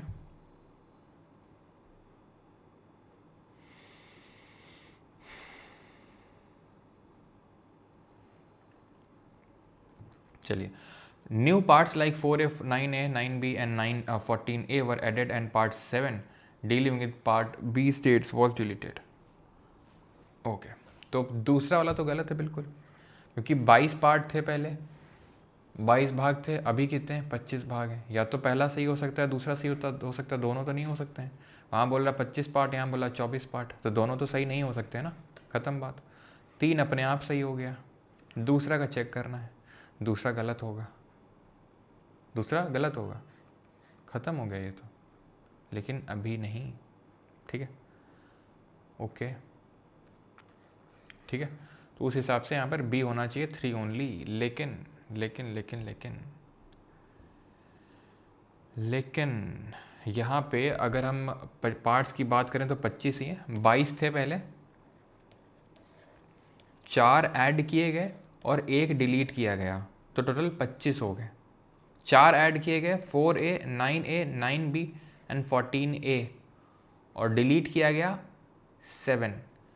एक्चुअल में जो पार्ट 7 है ये 7th अमेंडमेंट से डिलीट किया गया, ध्यान से सुनिएगा। ठीक है, 7th कॉन्स्टिट्यूशनल अमेंडमेंट से अगर बात करेंगे तो डिलीट किया गया था ना सिर्फ पार्ट 7 बल्कि पार्ट 9 भी। लेकिन बाद में पार्ट 9 जो है, अब क्योंकि आपको लग सकता है ना कि पार्ट 9 भी तो जोड़ा गया था 73rd अमेंडमेंट से, पंचायत, बिल्कुल, लेकिन पहले से पार्ट 9 था, उसमें ग्रुप सी के जो स्टेट्स हैं वो छोड़ दो, उसमें कुछ था पैसे मान लो, जिसको कि हमने 7th अमेंडमेंट से डिलीट कर दिया था। पार्ट 7 डिलीट हुआ था, पार्ट 9, लेकिन बाद में 73rd अमेंडमेंट करके हमने फिर से पार्ट 9 को ऐड किया। ठीक है, क्लियर यहाँ तक?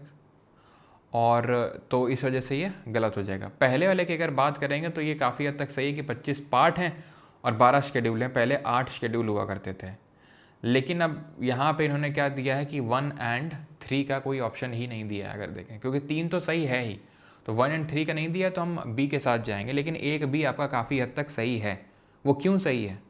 वो इसलिए सही है क्योंकि 470 आर्टिकल ही कंसिडर किए जाते हैं आज में। लेकिन गलत इसको इस उसमें किया जा सकता है कि भाई ठीक है, इनको इनका जो ग्रुपिंग है वो उन्हीं 395 अनुच्छेद के तहत ही किया जाता है, 395 आर्टिकल के तहत, और ये थोड़ा सा डिस्प्यूटेड भी रहता है, एक दो ऊपर नीचे, तो इसलिए हो सकता है इसलिए इन्होंने इसको गलत माना हो।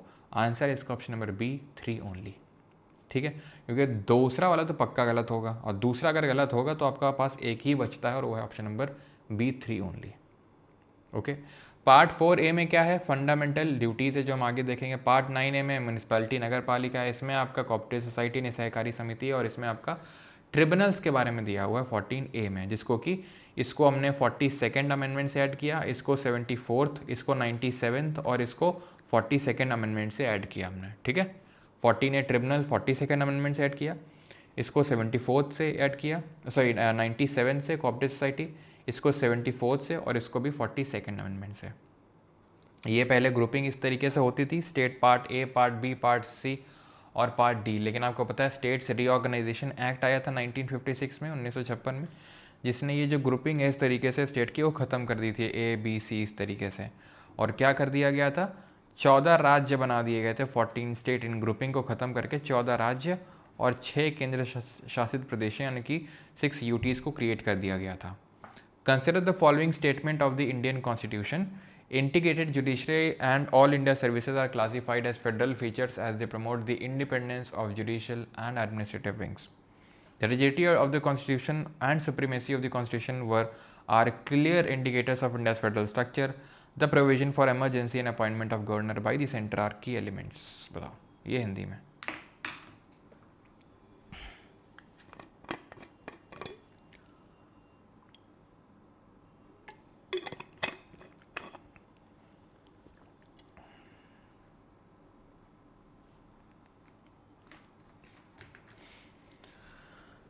कर लिया।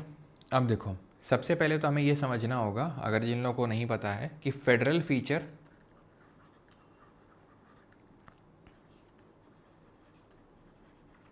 और यूनिटरी फीचर में अंतर क्या होता है। What is the difference between the two.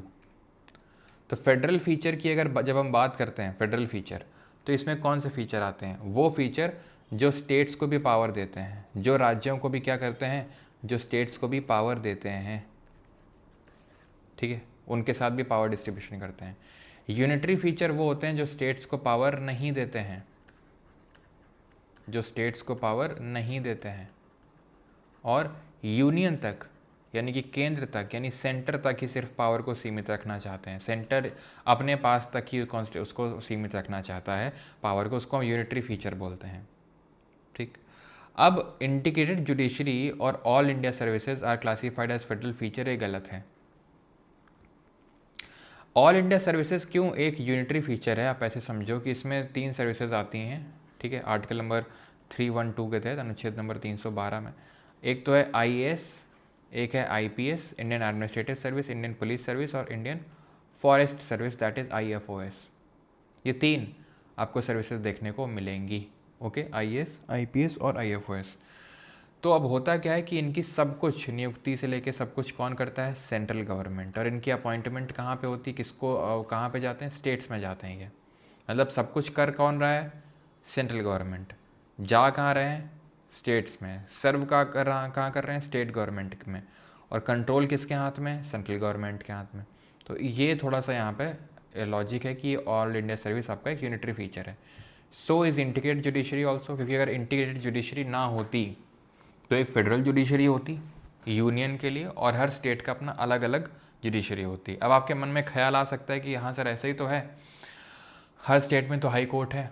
तो बिल्कुल हर स्टेट में हाई कोर्ट है, लेकिन वो स्टेट का पर्टिकुलर ऐसा फिक्स्ड हाई कोर्ट नहीं है ऐसा कि वो सिर्फ स्टेट लॉज को ही देखेगा, वो सेंट्रल लॉज को भी रिव्यू कर सकता है। यानी कि इंटीग्रेटेड जुडिशरी है। सुप्रीम कोर्ट ने अगर कुछ बोला तो वो सारे देश के जितने हाई कोर्ट हैं वो सबको मानना पड़ेगा, वो सारे नीचे के जो डिस्ट्रिक्ट कोर्ट हैं उनको मानना पड़ेगा। ये है इंटीग्रेटेड जुडिशरी का मतलब। ऐसा नहीं कि हाई कोर्ट ये बोल देगा तुम अपना देखो, हम अपना देख रहे हैं, हमसे वो दखलंदाजी मत करो, क्योंकि जुडिशरी पूरी तरीके से इंटीग्रेटेड है भारत में। अगर किसी एक हाई कोर्ट ने कोई फैसला दिया तो वो पूरे भारत को लेकर भी फैसला दे सकता है और वो मानना पड़ेगा सभी को, ऐसा होता है। ठीक है, तो पहला वाला स्टेटमेंट आपका बिल्कुल गलत हुआ, क्योंकि ये यूनिटरी फीचर है ना कि फेडरल फीचर्स।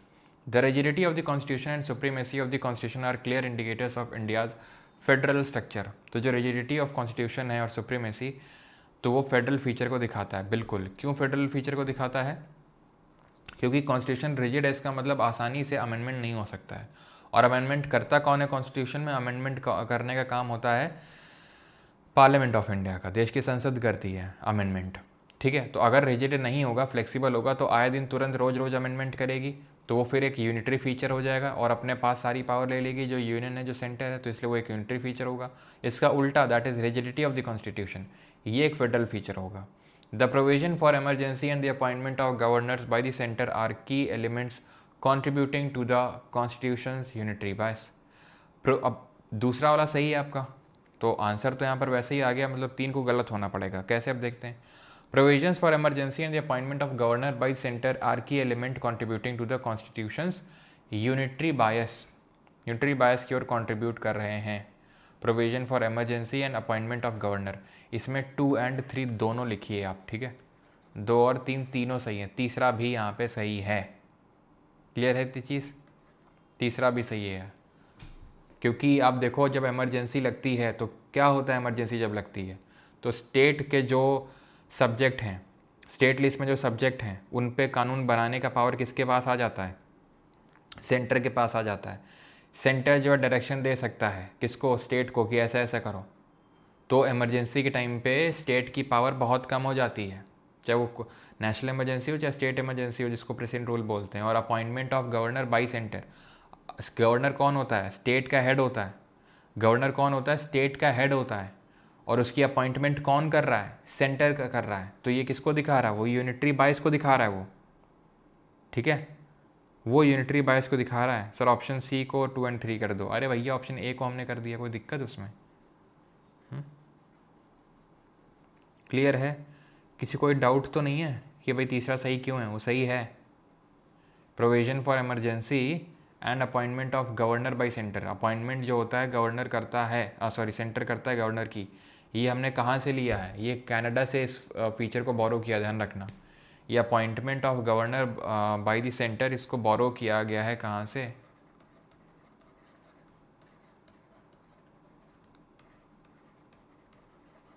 ठीक है, कनाडा से बोरो किया गया इसको।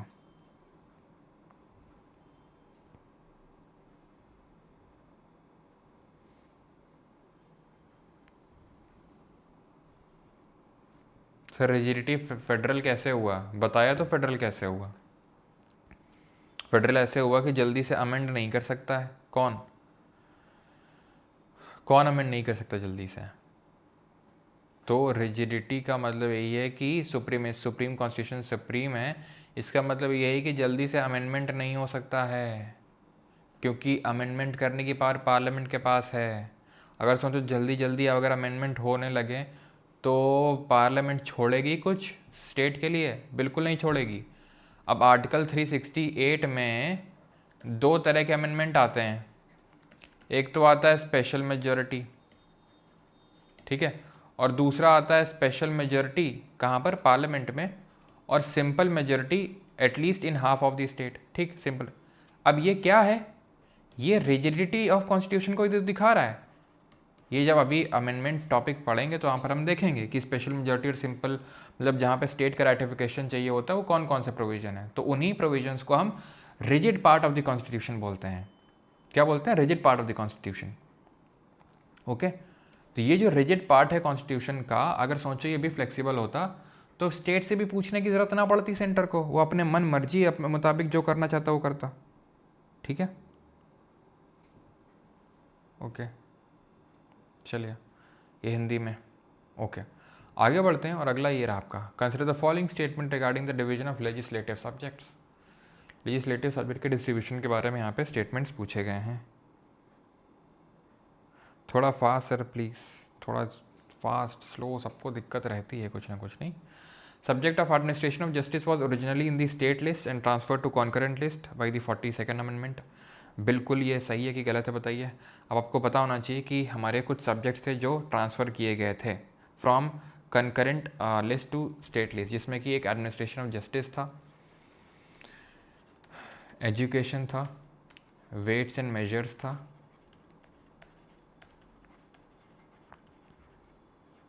ठीक है, फॉरेस्ट था, wild animals and birds, wild animals and birds, and एक और बच गया आपका, एक दो तीन चार पाँच, ठीक है, पाँच ही थे आपके। ओके, तो ये पांच टॉपिक्स आपके शिफ्ट किए गए थे कॉन्करेंट से, यानी समवर्ती सूची से राज्य सूची में। ये हिंदी में आपके, ठीक है। जिन लोगों को नहीं पता ये क्या होता है, तो जो संघ सूची होती है दैट इज़ जो यूनियन लिस्ट होती है, जो 7th शेड्यूल में है, इसमें आपके टोटल 97 सब्जेक्ट्स थे ओरिजिनली। अभी कितने? 100। इस पे देश की पार्लियामेंट ही लॉ बना सकती है, कानून बना सकती है। स्टेट लिस्ट की जब बात करते हैं तो उसमें ओरिजिनली कितने सब्जेक्ट्स थे?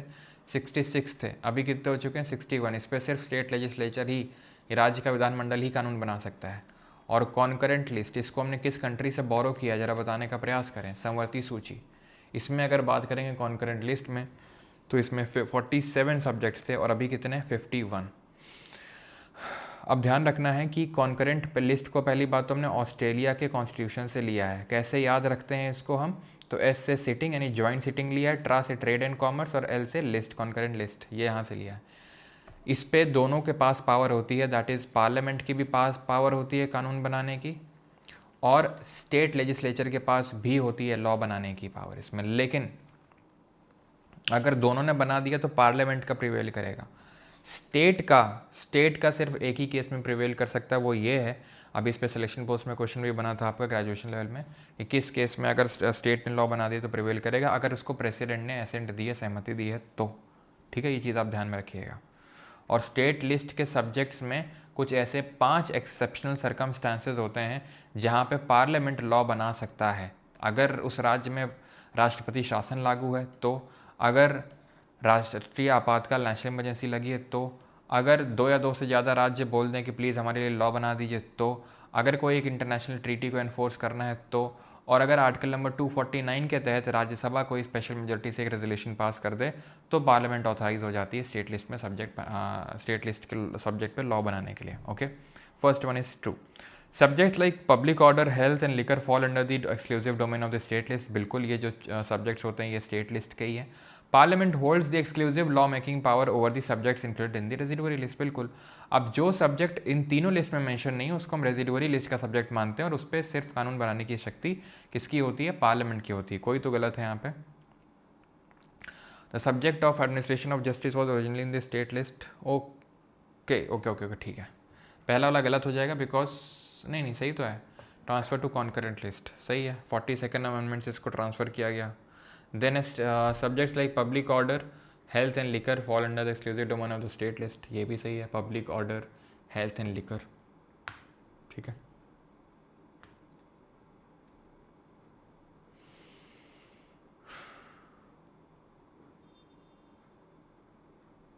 इसमें गलत कौन सा है भाई? सही है भाई, इसमें तीनों ही सही है, ठीक है। तो ऐसा करो, इसमें नन ऑफ द अबव की जगह 1 2 एंड 3 करो। ऑप्शन थोड़ा सा गलती से गलत सेट हो गए, 1 2 and 3। Option number D answer होगा, ठीक है।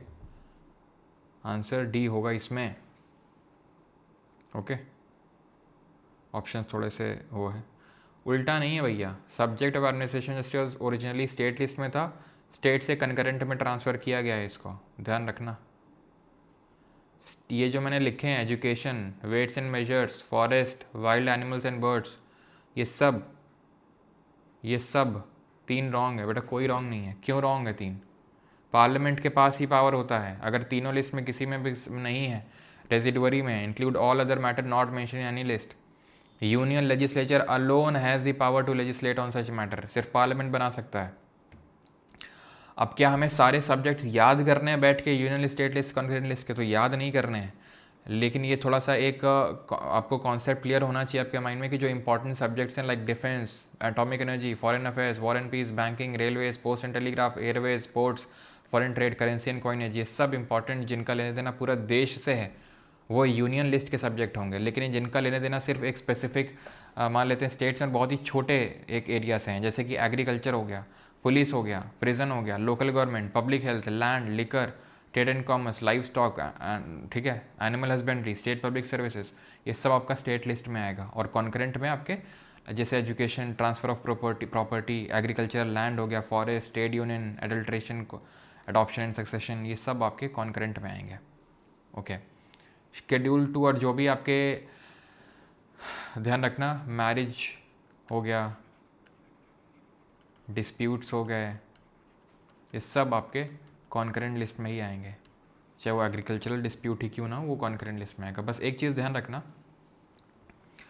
पुलिस, पब्लिक ऑर्डर और लैंड, पुलिस, लैंड और पब्लिक ऑर्डर स्टेट लिस्ट के जो सब्जेक्ट हैं, दिल्ली के केस में, क्योंकि दिल्ली एक स्पेशल केस है क्योंकि वो देश की राजधानी है, ये यूनियन के अंडर में आते हैं, ठीक है। यानी कि दिल्ली का लैंड, पुलिस ऑर्डर और land, police and public order, ये तीनों आपके यूनियन लिस्ट, यानी यूनियन इस पर लॉ बनाता है, यूनियन कंट्रोल करता है।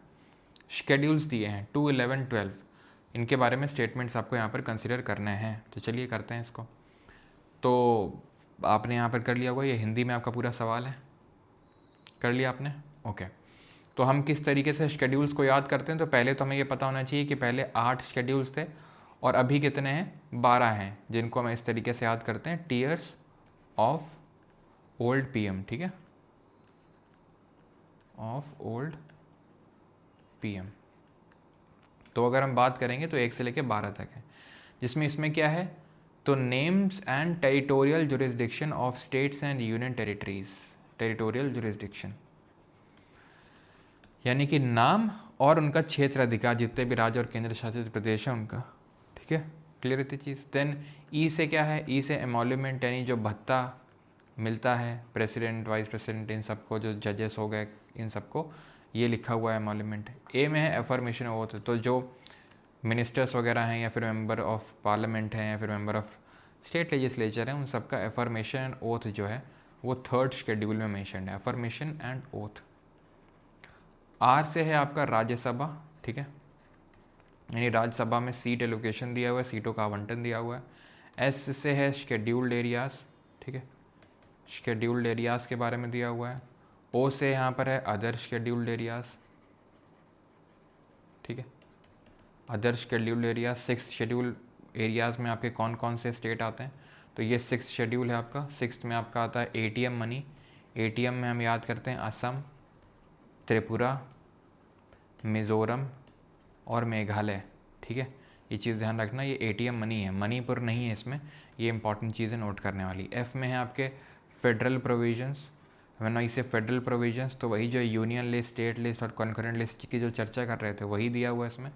ये ओ से क्या है, ये ओ से ऑफिशियल लैंग्वेजेस, यानी कि जो आधिकारिक भाषाएं हैं वो दी हुई हैं इसमें। ऑफिशियल लैंग्वेजेस जो ओरिजिनली कितनी थी, 14 थी, अभी कितनी है, 22 है, जो आपको पता होना चाहिए कौन से अमेंडमेंट से किसको ऐड किया गया है, जो अभी देखेंगे। तो 8 शेड्यूल थे ओरिजिनली, बाद में इनको ऐड किया गया, जो आप यहाँ पे देख पा रहे हैं। जैसे कि इसको पहले अमेंडमेंट से ऐड किया गया, फर्स्ट अमेंडमेंट से, ठीक है, इसको 52nd अमेंडमेंट से ऐड किया गया, ठीक है, इसको 73rd अमेंडमेंट से ऐड किया गया एंड इसको 74th अमेंडमेंट से ऐड किया गया। चीज़ आपको पता होना चाहिए। तो इसमें क्या है, इसमें है आपके लैंड प्रोविजंस, ठीक है, एबॉलिशन ऑफ ज़मींदारी सिस्टम के बारे में इसमें। और इसमें ये भी एक क्लॉज को ऐड किया गया था कि कोई भी लॉ जो पार्लियामेंट और स्टेट लेजिस्लेचर ने बनाया और उसको अगर इसमें डाल दिया गया इस पर्टिकुलर 9th शेड्यूल में, तो it is immune from judicial review, यानी जुडिशरी इस पर रिव्यू नहीं कर सकती है। लेकिन एक फेमस केस है जिसको हम 9th शेड्यूल केस के नाम से जानते हैं, the case is IR Coelho case. IR Coelho case की अगर बात करेंगे तो इसमें सुप्रीम कोर्ट ने ये बोला था कि भाई आपने जो 1973 से पहले जो चीज़ें रख ली इसमें ठीक है, कोई बात नहीं, लेकिन उसके बाद वाली जितनी भी चीज़ें हैं उस पर जुडिशरी बिल्कुल रिव्यू कर सकती है, क्योंकि जुडिशियल जो रिव्यू है वो बेसिक फीचर है कॉन्स्टिट्यूशन का, ठीक है। तो ये चीज़ यहाँ पे नोट करने वाली है। क्लियर है यहाँ तक सभी को कि ये जो पर्टिकुलर केस है 2007 में हुआ था, ये 2007 में। डी से यहाँ पर डिफेक्शन प्रोविजन। डिफेक्शन का मतलब है कि दल बदल विरोधी कानून के बारे में यहाँ पे दिया हुआ है, डिफेक्शन प्रोविजंस, ठीक है। तो जो लोग जो मिनिस्टर्स दल बदल करते हैं तो उनको उनके डिस्क्वालिफिकेशन से एसोसिएटेड है। अब कौन डिस्क्वालीफाई करता है, क्या एक्सेप्शन है, कितने केस में डिस्क्वालिफिकेशन होता है, वो पार्लियामेंट चैप्टर में देखेंगे। इसको 73rd अमेंडमेंट से ऐड किया गया, पंचायत के प्रावधानों से संबंधित है ये आपका, और ये आपका म्यूनिसपैलिटी या नगर पालिका के प्रावधानों से संबंधित है। ओके, तो अनुसूची 2 की अगर बात करेंगे तो इसमें एमोल्यूमेंट भत्ता दिया हुआ है, containing provision relating to oath, no, वो शेड्यूल 3 में है। ये जो लिखा हुआ है शेड्यूल 3 है, तो पहला वाला गलत। ये पंचायत है, बिल्कुल सही है, 29 फंक्शनल मैटर्स है इसमें। एंड ये शेड्यूल 12 म्यूनिसपैलिटी, बिल्कुल सही है, लेकिन इसमें 29 नहीं 18 फंक्शनल मैटर्स हैं, तो 2 only would be the correct answer. Municipality में अगर बात करेंगे 18 फंक्शनल मैटर्स हैं, ना कि 29, ठीक है, 29 इसमें है और 18 इसमें है। चलिए 20th पे आते हैं। Which of the following describes the correct relationship between the expert and their comment on the nature of Indian federalism? K C Wheare, Granville Austin या फिर मॉरिस जॉन्स। तो इन्होंने क्वाज़ाई फेडरल बोला इंडिया के फेडरल स्ट्रक्चर को, बिल्कुल सही है। ग्रेनवेल ऑस्टिन ने कोऑपरेटिव फेडरलिज्म बोला, ये भी सही है। मॉरिस जॉन्स ने बार्गेनिंग फेडरलिज्म बोला। और आइवर जेनिंग्स ने क्या बोला, what did Ivor Jennings said? तीसरे ऑप्शन नंबर डी, तीनों ही सही हैं, ठीक है। आइवर जेनिंग्स ने बोला फेडरेशन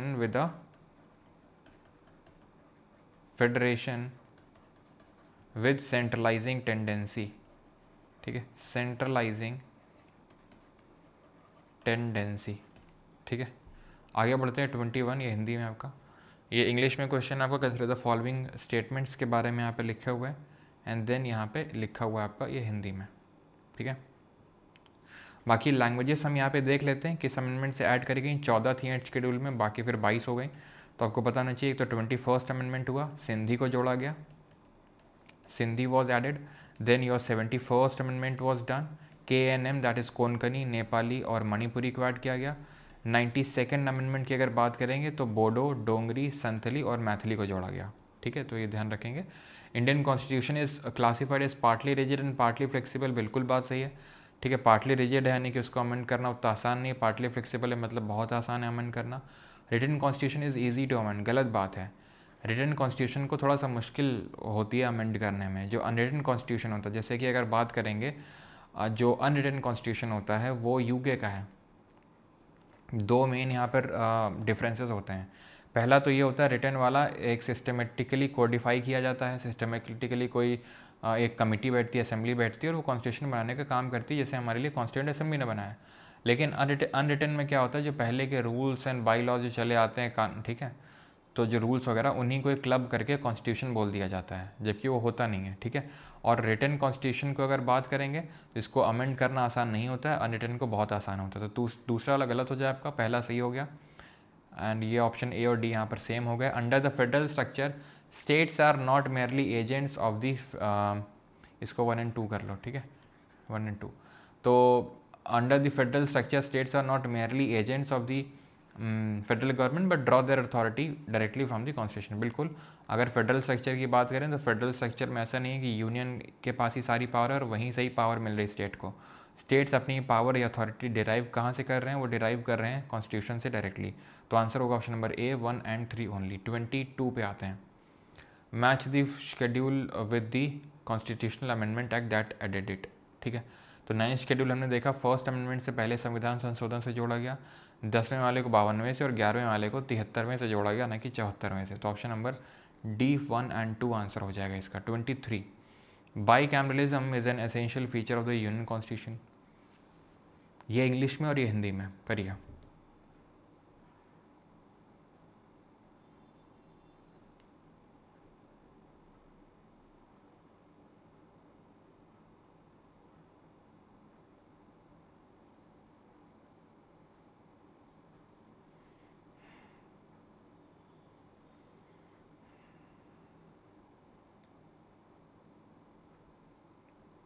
कर लिए, चलो। तो यहाँ पर आंसर क्या होगा, by cameralism is an essential feature of unitary constitution. बिल्कुल गलत बात है। बाई कैमरलिज्म का मतलब है दो हाउसेज हैं, एक तो जैसे इंडिया में लोकसभा है और राज्यसभा है। तो राज्यसभा में राज्यों की सभा है, राज्यों को रिप्रेजेंटेशन दिया गया, स्टेट्स को रिप्रेजेंटेशन दिया गया है। तो क्योंकि स्टेट्स को रिप्रेजेंटेशन दिया गया है, दैट मीन कि ये आपका फेडरल फीचर होगा। क्यों? क्योंकि जहाँ पे स्टेट को पावर दी जाती है वो फेडरल फीचर होता है, ना कि यूनिटरी। तो पहला हुआ गलत, ठीक।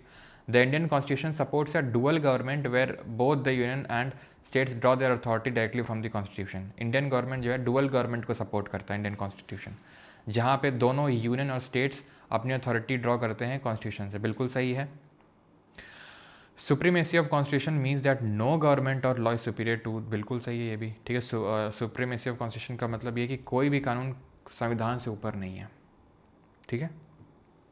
24 सेकेंड लास्ट क्वेश्चन है ये हमारा। The consider the following statement about India's unitary features. ये हिंदी में आपका।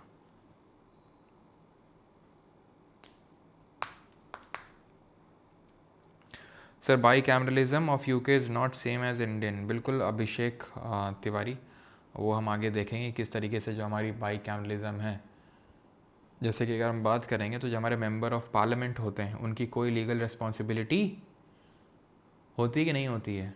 नहीं होती है, ठीक है। कि होती है, जल्दी से बताओ। मैंने आपको क्या बताया था लीगल रिस्पॉन्सिबिलिटी के बारे में? वही बना देगी। क्या लिखते हो भाई? कंप्यूटर बैच जो हमने बोला तो इंक्लूड नहीं हुआ भाई, उसकी क्लासेस अभी स्टार्ट नहीं हुई। कंप्यूटर की जो क्लासेस स्टार्ट होंगी वो मंडे से स्टार्ट होंगी, ठीक है।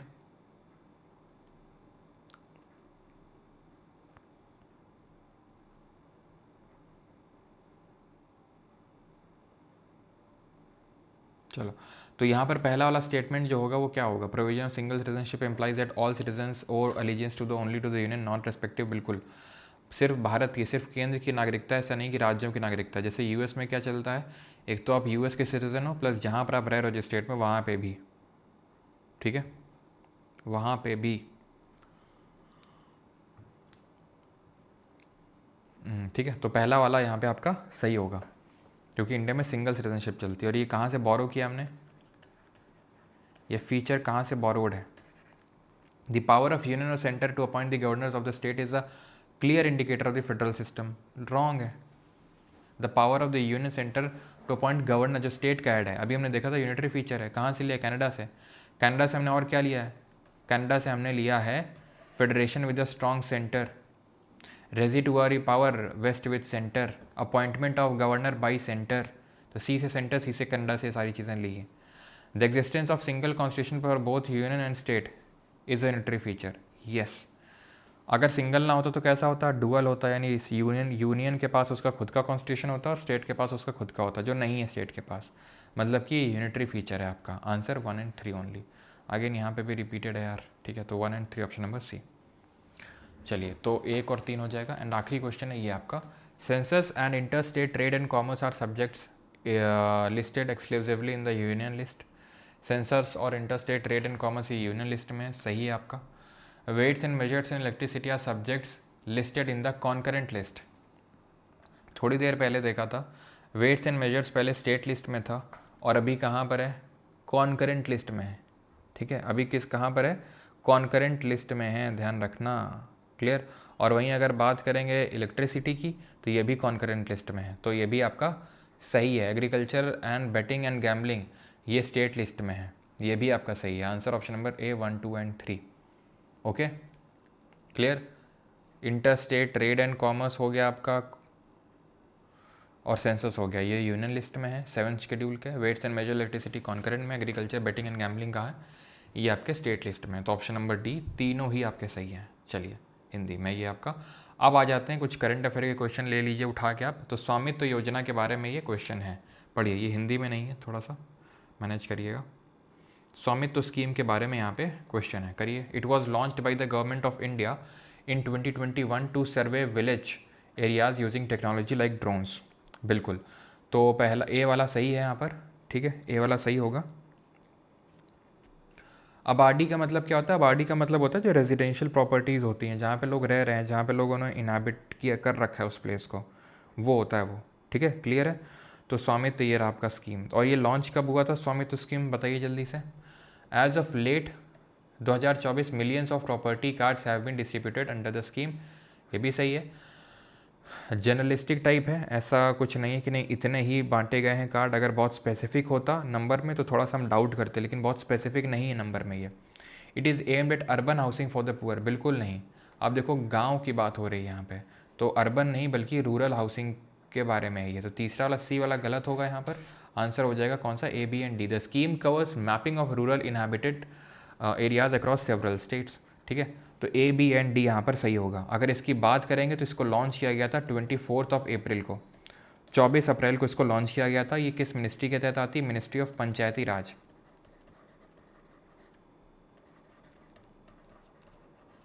ठीक है। तो मिनिस्ट्री ऑफ पंचायती राज के तहत आती है ये। 24 अप्रैल 2020 को इसको लॉन्च किया गया था, ठीक है भाई। पीएम मोदी, ध्यान रखना है स्कीम के बारे में। एंड इसका फुल फॉर्म अगर पूछ ले स्वामित्व का क्या है, तो सर्वे ऑफ विलेजेस, देख रहे हो नाम में ये विलेजेस, तो अर्बन तो होगा ही ना। Survey of villages and mapping with improvise technology, and mapping with improvised technology in village area, in village area. अब आपको ये ध्यान रखना है कि जो भी स्कीम होती है उसका कुछ ना कुछ तो ऐसा लॉन्ग फॉर्म होता है जो उसके अंदर ही उसका हिडन मीनिंग छुपा होता है।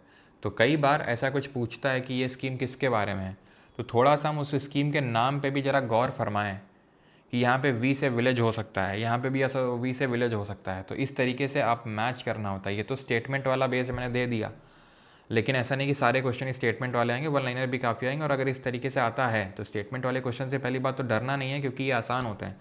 आपने देखा सी वाला हमने एलिमिनेट किया और हमारा आंसर आ गया। हाँ, टाइम ज़्यादा लगता है तो वो हम बार बार करेंगे, आपको प्रैक्टिस के लिए भी मिलेगा। अभी तो आज ये पहला दिन है, ठीक है। अभी धीरे धीरे और दिन आने दीजिए, एग्जाम डेट आने दीजिए, धीरे धीरे आप देखेंगे कि स्पीड जब पकड़ेंगे तो आप बहुत ही प्रो हो जाएंगे इन स्टेटमेंट को क्वेश्चन को सॉल्व करने में। और आपको ये इसमें स्पीड बढ़ानी है अपनी, कि किस तरीके से फास्ट रीडिंग करनी है आपको तुरंत। ऐसा नहीं कि आराम आराम से पढ़ रहे हैं, वही प्रैक्टिस आपको यहाँ पर करनी है जो आपको करवाई जाएगी। तो पीएम सूर्य घर मुफ्त बिजली योजना जो 2024 में लॉन्च हुई, aims to provide free electricity to household, which of this is or are correct. अब यहाँ पर अभी तक जितने सवाल किए हैं सब में करेक्ट ही पूछा गया है, ठीक है। तो इनकरेक्ट या नॉट करेक्ट करके भी पूछ सकता है, तो इस चीज़ का थोड़ा सा ना ध्यान रखना होता है हमें क्वेश्चन को सॉल्व करते वक्त। It targets to provide 300 units of free electricity per month to 1 crore household, 1 crore household को मिलेगा। और एक चीज़ कि भाई अभी जैसे लेक्चर ख़त्म होगा तो काफ़ी लोग तुरंत मैसेज करेंगे, सर क्या लेक्चर रिकॉर्डेड ही रहेगा, हाँ, और मतलब हमें दिख नहीं रहा है। तो होता ये है कि लेक्चर ख़त्म होने के बाद उसकी प्रोसेसिंग होती है, तो प्रोसेसिंग होने टाइम तक वो दिखता नहीं है हमें, उसके बाद में दिखता है, तो इस चीज़ का थोड़ा ध्यान रखिएगा। तो it targets to provide 300 units of free electricity per month to 1 crore household, बिल्कुल यही टारगेट है इसका। और ये किस मिनिस्ट्री के तहत है, तो ये मिनिस्ट्री ऑफ पावर है, ये भी सही है। Household will be supported to install rooftop solar systems, बिल्कुल सही है, इसमें सब्सिडी का है, ठीक है, प्रोविजन। और only rural household are eligible for this scheme, यानी सिर्फ जो रूरल हाउस होल्ड हैं वही सिर्फ इसके लिए एलिजिबल हैं, जो कि बिल्कुल गलत है। अर्बन रूरल दोनों हैं, ठीक है, अर्बन रूरल दोनों हैं इसमें, अर्बन एंड रूरल दोनों हैं। तो चौथा वाला गलत होगा, option number first, A B and C only. Okay, ठीक है, क्लियर। सब्सिडी कितनी है इसमें, सब्सिडी कितनी है, तो ध्यान रखना 30,000 पर किलोवाट तक की है, ठीक है, 30,000 पर किलोवाट तक की, फॉर फर्स्ट 2 किलोवाट तक का अगर आपको लगाना है तो, ठीक, क्लियर है। और मैक्सिमम कितनी सब्सिडी मिलेगी इसमें, 78,000 की, ठीक है, मैक्सिमम ऑफ 78,000, क्लियर है। तो 1 किलोवाट का सिस्टम है, 30,000 सब्सिडी मिल गई, 2 किलोवाट का है तो 60,000 सब्सिडी मिल गई, और अगर 3 किलोवाट का है तो ध्यान रखना 2 किलोवाट, 1 किलो का वाट का 30,000, 2 का 60,000। लेकिन अगर तुम 3 किलोवाट का लगा रहे हो ना, तो एक्स्ट्रा वो जो तीसरा है उसके लिए तुमको 30,000 नहीं 18,000 की मिलेगी, मतलब मैक्सिमम 78,000 की फॉर सिस्टम्स 3 किलोवाट तक के या फिर उससे ऊपर, चाहे कितने का लगाओ, चाहे 3 किलोवाट, 1 किलोवाट तक का है 30,000, 2 किलोवाट तक का है 60,000, 3 किलोवाट तक का 78,000, उससे ऊपर है तो भी 78,000, यानी कैपिंग 78,000 की। पीएम विश्वकर्मा योजना जो मोदी जी ने अपने बर्थडे में लॉन्च करी थी 17 सितंबर 2023 को, कौन सा करेक्ट है। It aims to provide support to traditional artisans and crafts people, yes. Beneficiaries receive skill training tool kit incentives and collateral free loans, yes, collateral free loans इसमें मिलते हैं। और किस तरीके से लोन मिलता है, तो 2 ट्रेंचेस में मिलता है ये लोन, ठीक है। पहले ट्रांच में अगर बात करेंगे तो अप टू ₹1,00,000 और दूसरे में अप टू ₹2,00,000 तक का मिलता है दूसरी बार में, ठीक है।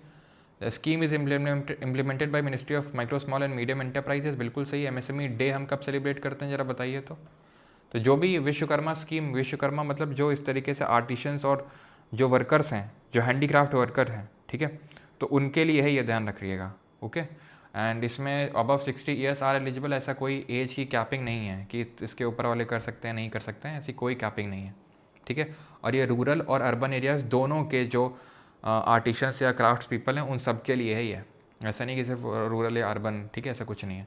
आंसर है A B and C, option number first. 29 second last question है। The UNSC has temporarily lifted the travel ban on which of the following, allowing a potential official, अभी रिसेंट की न्यूज़ है, allowing a potential official visit to India। तो किसको allow कर दिया, तालिबान का जो फॉरेन मिनिस्टर है, मिनिस्टर आमिर खान मुत्तकी, इसको अलाउ कर दिया है। तो ये अब इंडिया जो है विजिट कर सकता है, तालिबान फॉरेन मिनिस्टर आमिर खान मुत्तकी। और आखिरी क्वेश्चन है, starting from 4 October the RBI introduced a new cheque clearing system, what is the key feature of this system. तो क्या की फीचर है, all cheques will require biometric verification before clearing, ऐसा कुछ नहीं, cheques will clear within hours, ये सही है आपका, ठीक है। अब विद इन आवर्स ही चेक क्लियर होंगी, 102 दिन का जो पहले टाइम लगता था वो नहीं लगेगा, विद इन आवर्स क्लियर होंगी, स्टार्टिंग फ्रॉम 4 अक्टूबर 2025, राइट। चलिए, तो यहाँ पर हमारा होता है सेशन ख़त्म। अब पता नहीं कि आपने ट्रैक किया नहीं किया, जिन लोगों ने किया वो बता सकते हैं कि आपने कितना स्कोर किया, ठीक, व्हाट वाज योर स्कोर, ठीक है। एंड जो हमारे नेक्स्ट टॉपिक होंगे, नेक्स्ट क्लास कल होगी, ठीक है, अगली क्लास कल ही होगी, इतने टाइम ही होगी। और जो हमारे अगले टॉपिक्स रहेंगे वो मैं आपको बता देता हूँ वो कौन कौन से टॉपिक्स रहेंगे। तो एक तो पार्ट 1 एंड 2 ऑफ कॉन्स्टिट्यूशन रहेगा, संविधान का भाग 1 और 2, तो ये आपको रिवाइज करके आना है, part 1 and 2 of the constitution. And क्या करना है आपको, एंड अमेंडमेंट करना है टॉपिक, ठीक है, अमेंडमेंट टॉपिक करना आपको, पार्ट 1 एंड 2 ऑफ कॉन्स्टिट्यूशन हो गया और अमेंडमेंट हो गया। और कौन सा टॉपिक एक छोटा सा दिया जा सकता है आपको, आपको वो पार्ट 1 एंड 2 हो गया। फंडामेंटल राइट बड़ा हो जाएगा आपके लिए। Part 1 and 2 and amendment.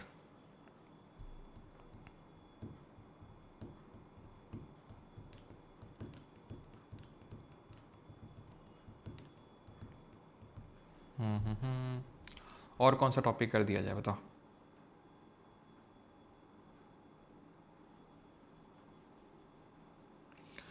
Yes, fundamental duties रख लो, ठीक है। छोटे छोटे टॉपिक ख़त्म कर लेते हैं।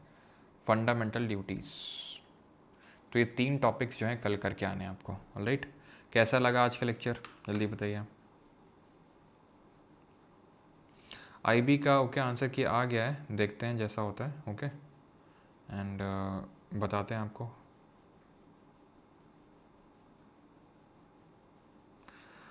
अभी तो थोड़ा सा हॉस्पिटल निकलना था किसी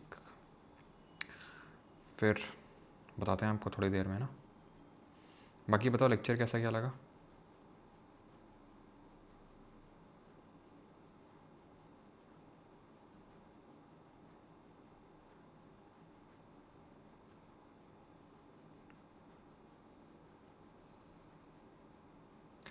बेहतरीन, ज़बरदस्त, भोकाली पीएमपी कंप्यूटर कोर्स भाई आ जाएगा, कल से स्टार्ट हो अब होगा, ठीक है, और मंडे से। ऑलराइट, नाइस, इंटरेस्टिंग, बहुत अच्छा।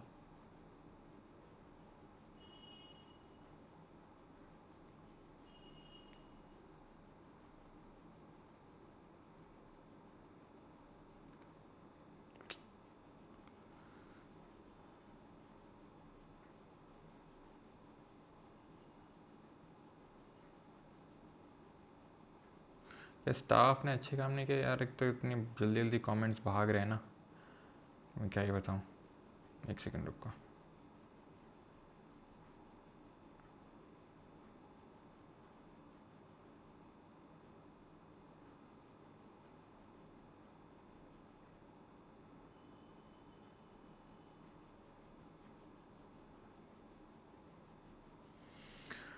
हाँ, पीएमपी कंप्यूटर कोर्स कहाँ है? घर में हमारे, ले जाओ के घर से। बोल दिया कि मंडे से स्टार्ट होगा ना, कहाँ है?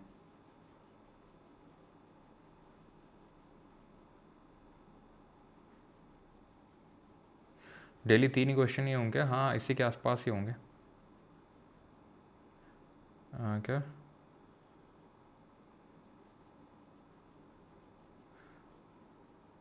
आज थोड़ा लो लग रहा है, हाँ थोड़ी सी तबीयत सही नहीं है, इसी वजह से हॉस्पिटल जाना है।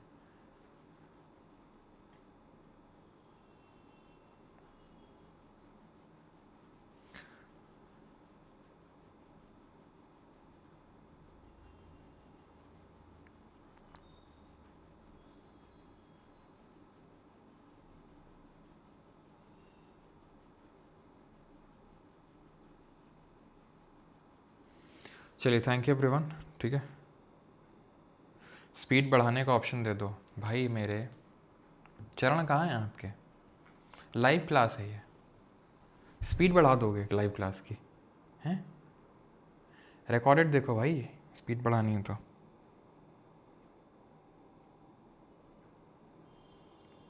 कमेंट का यार मुझे कुछ देखना पड़ेगा, इतने सारे स्टूडेंट्स हैं ना, कमेंट भाग रहे हैं ऊपर करो तो।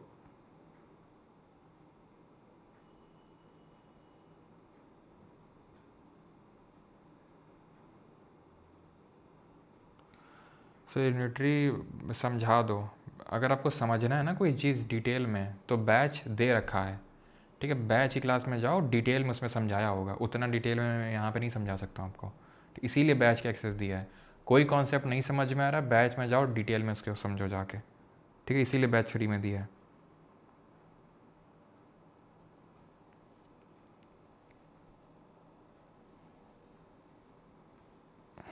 ठीक है अभय जी,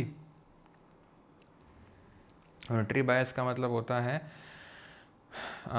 यूनिटरी बायस का मतलब होता है यूनियन के पास ज़्यादा पावर है। भारत में फेडरेशन तो है, सेंटर स्टेट के बीच में पावर का डिवीज़न तो है, लेकिन सेंटर के पास ज़्यादा पावर है, ये चीज़ आपको ध्यान रखनी है। Alright, thank you everyone. Centre के पास ज़्यादा पावर है उसी को बोलते हैं यूनिटरी बायस है। Okay, thank you. ये PDF आपको मिल जाएगी टेलीग्राम पे।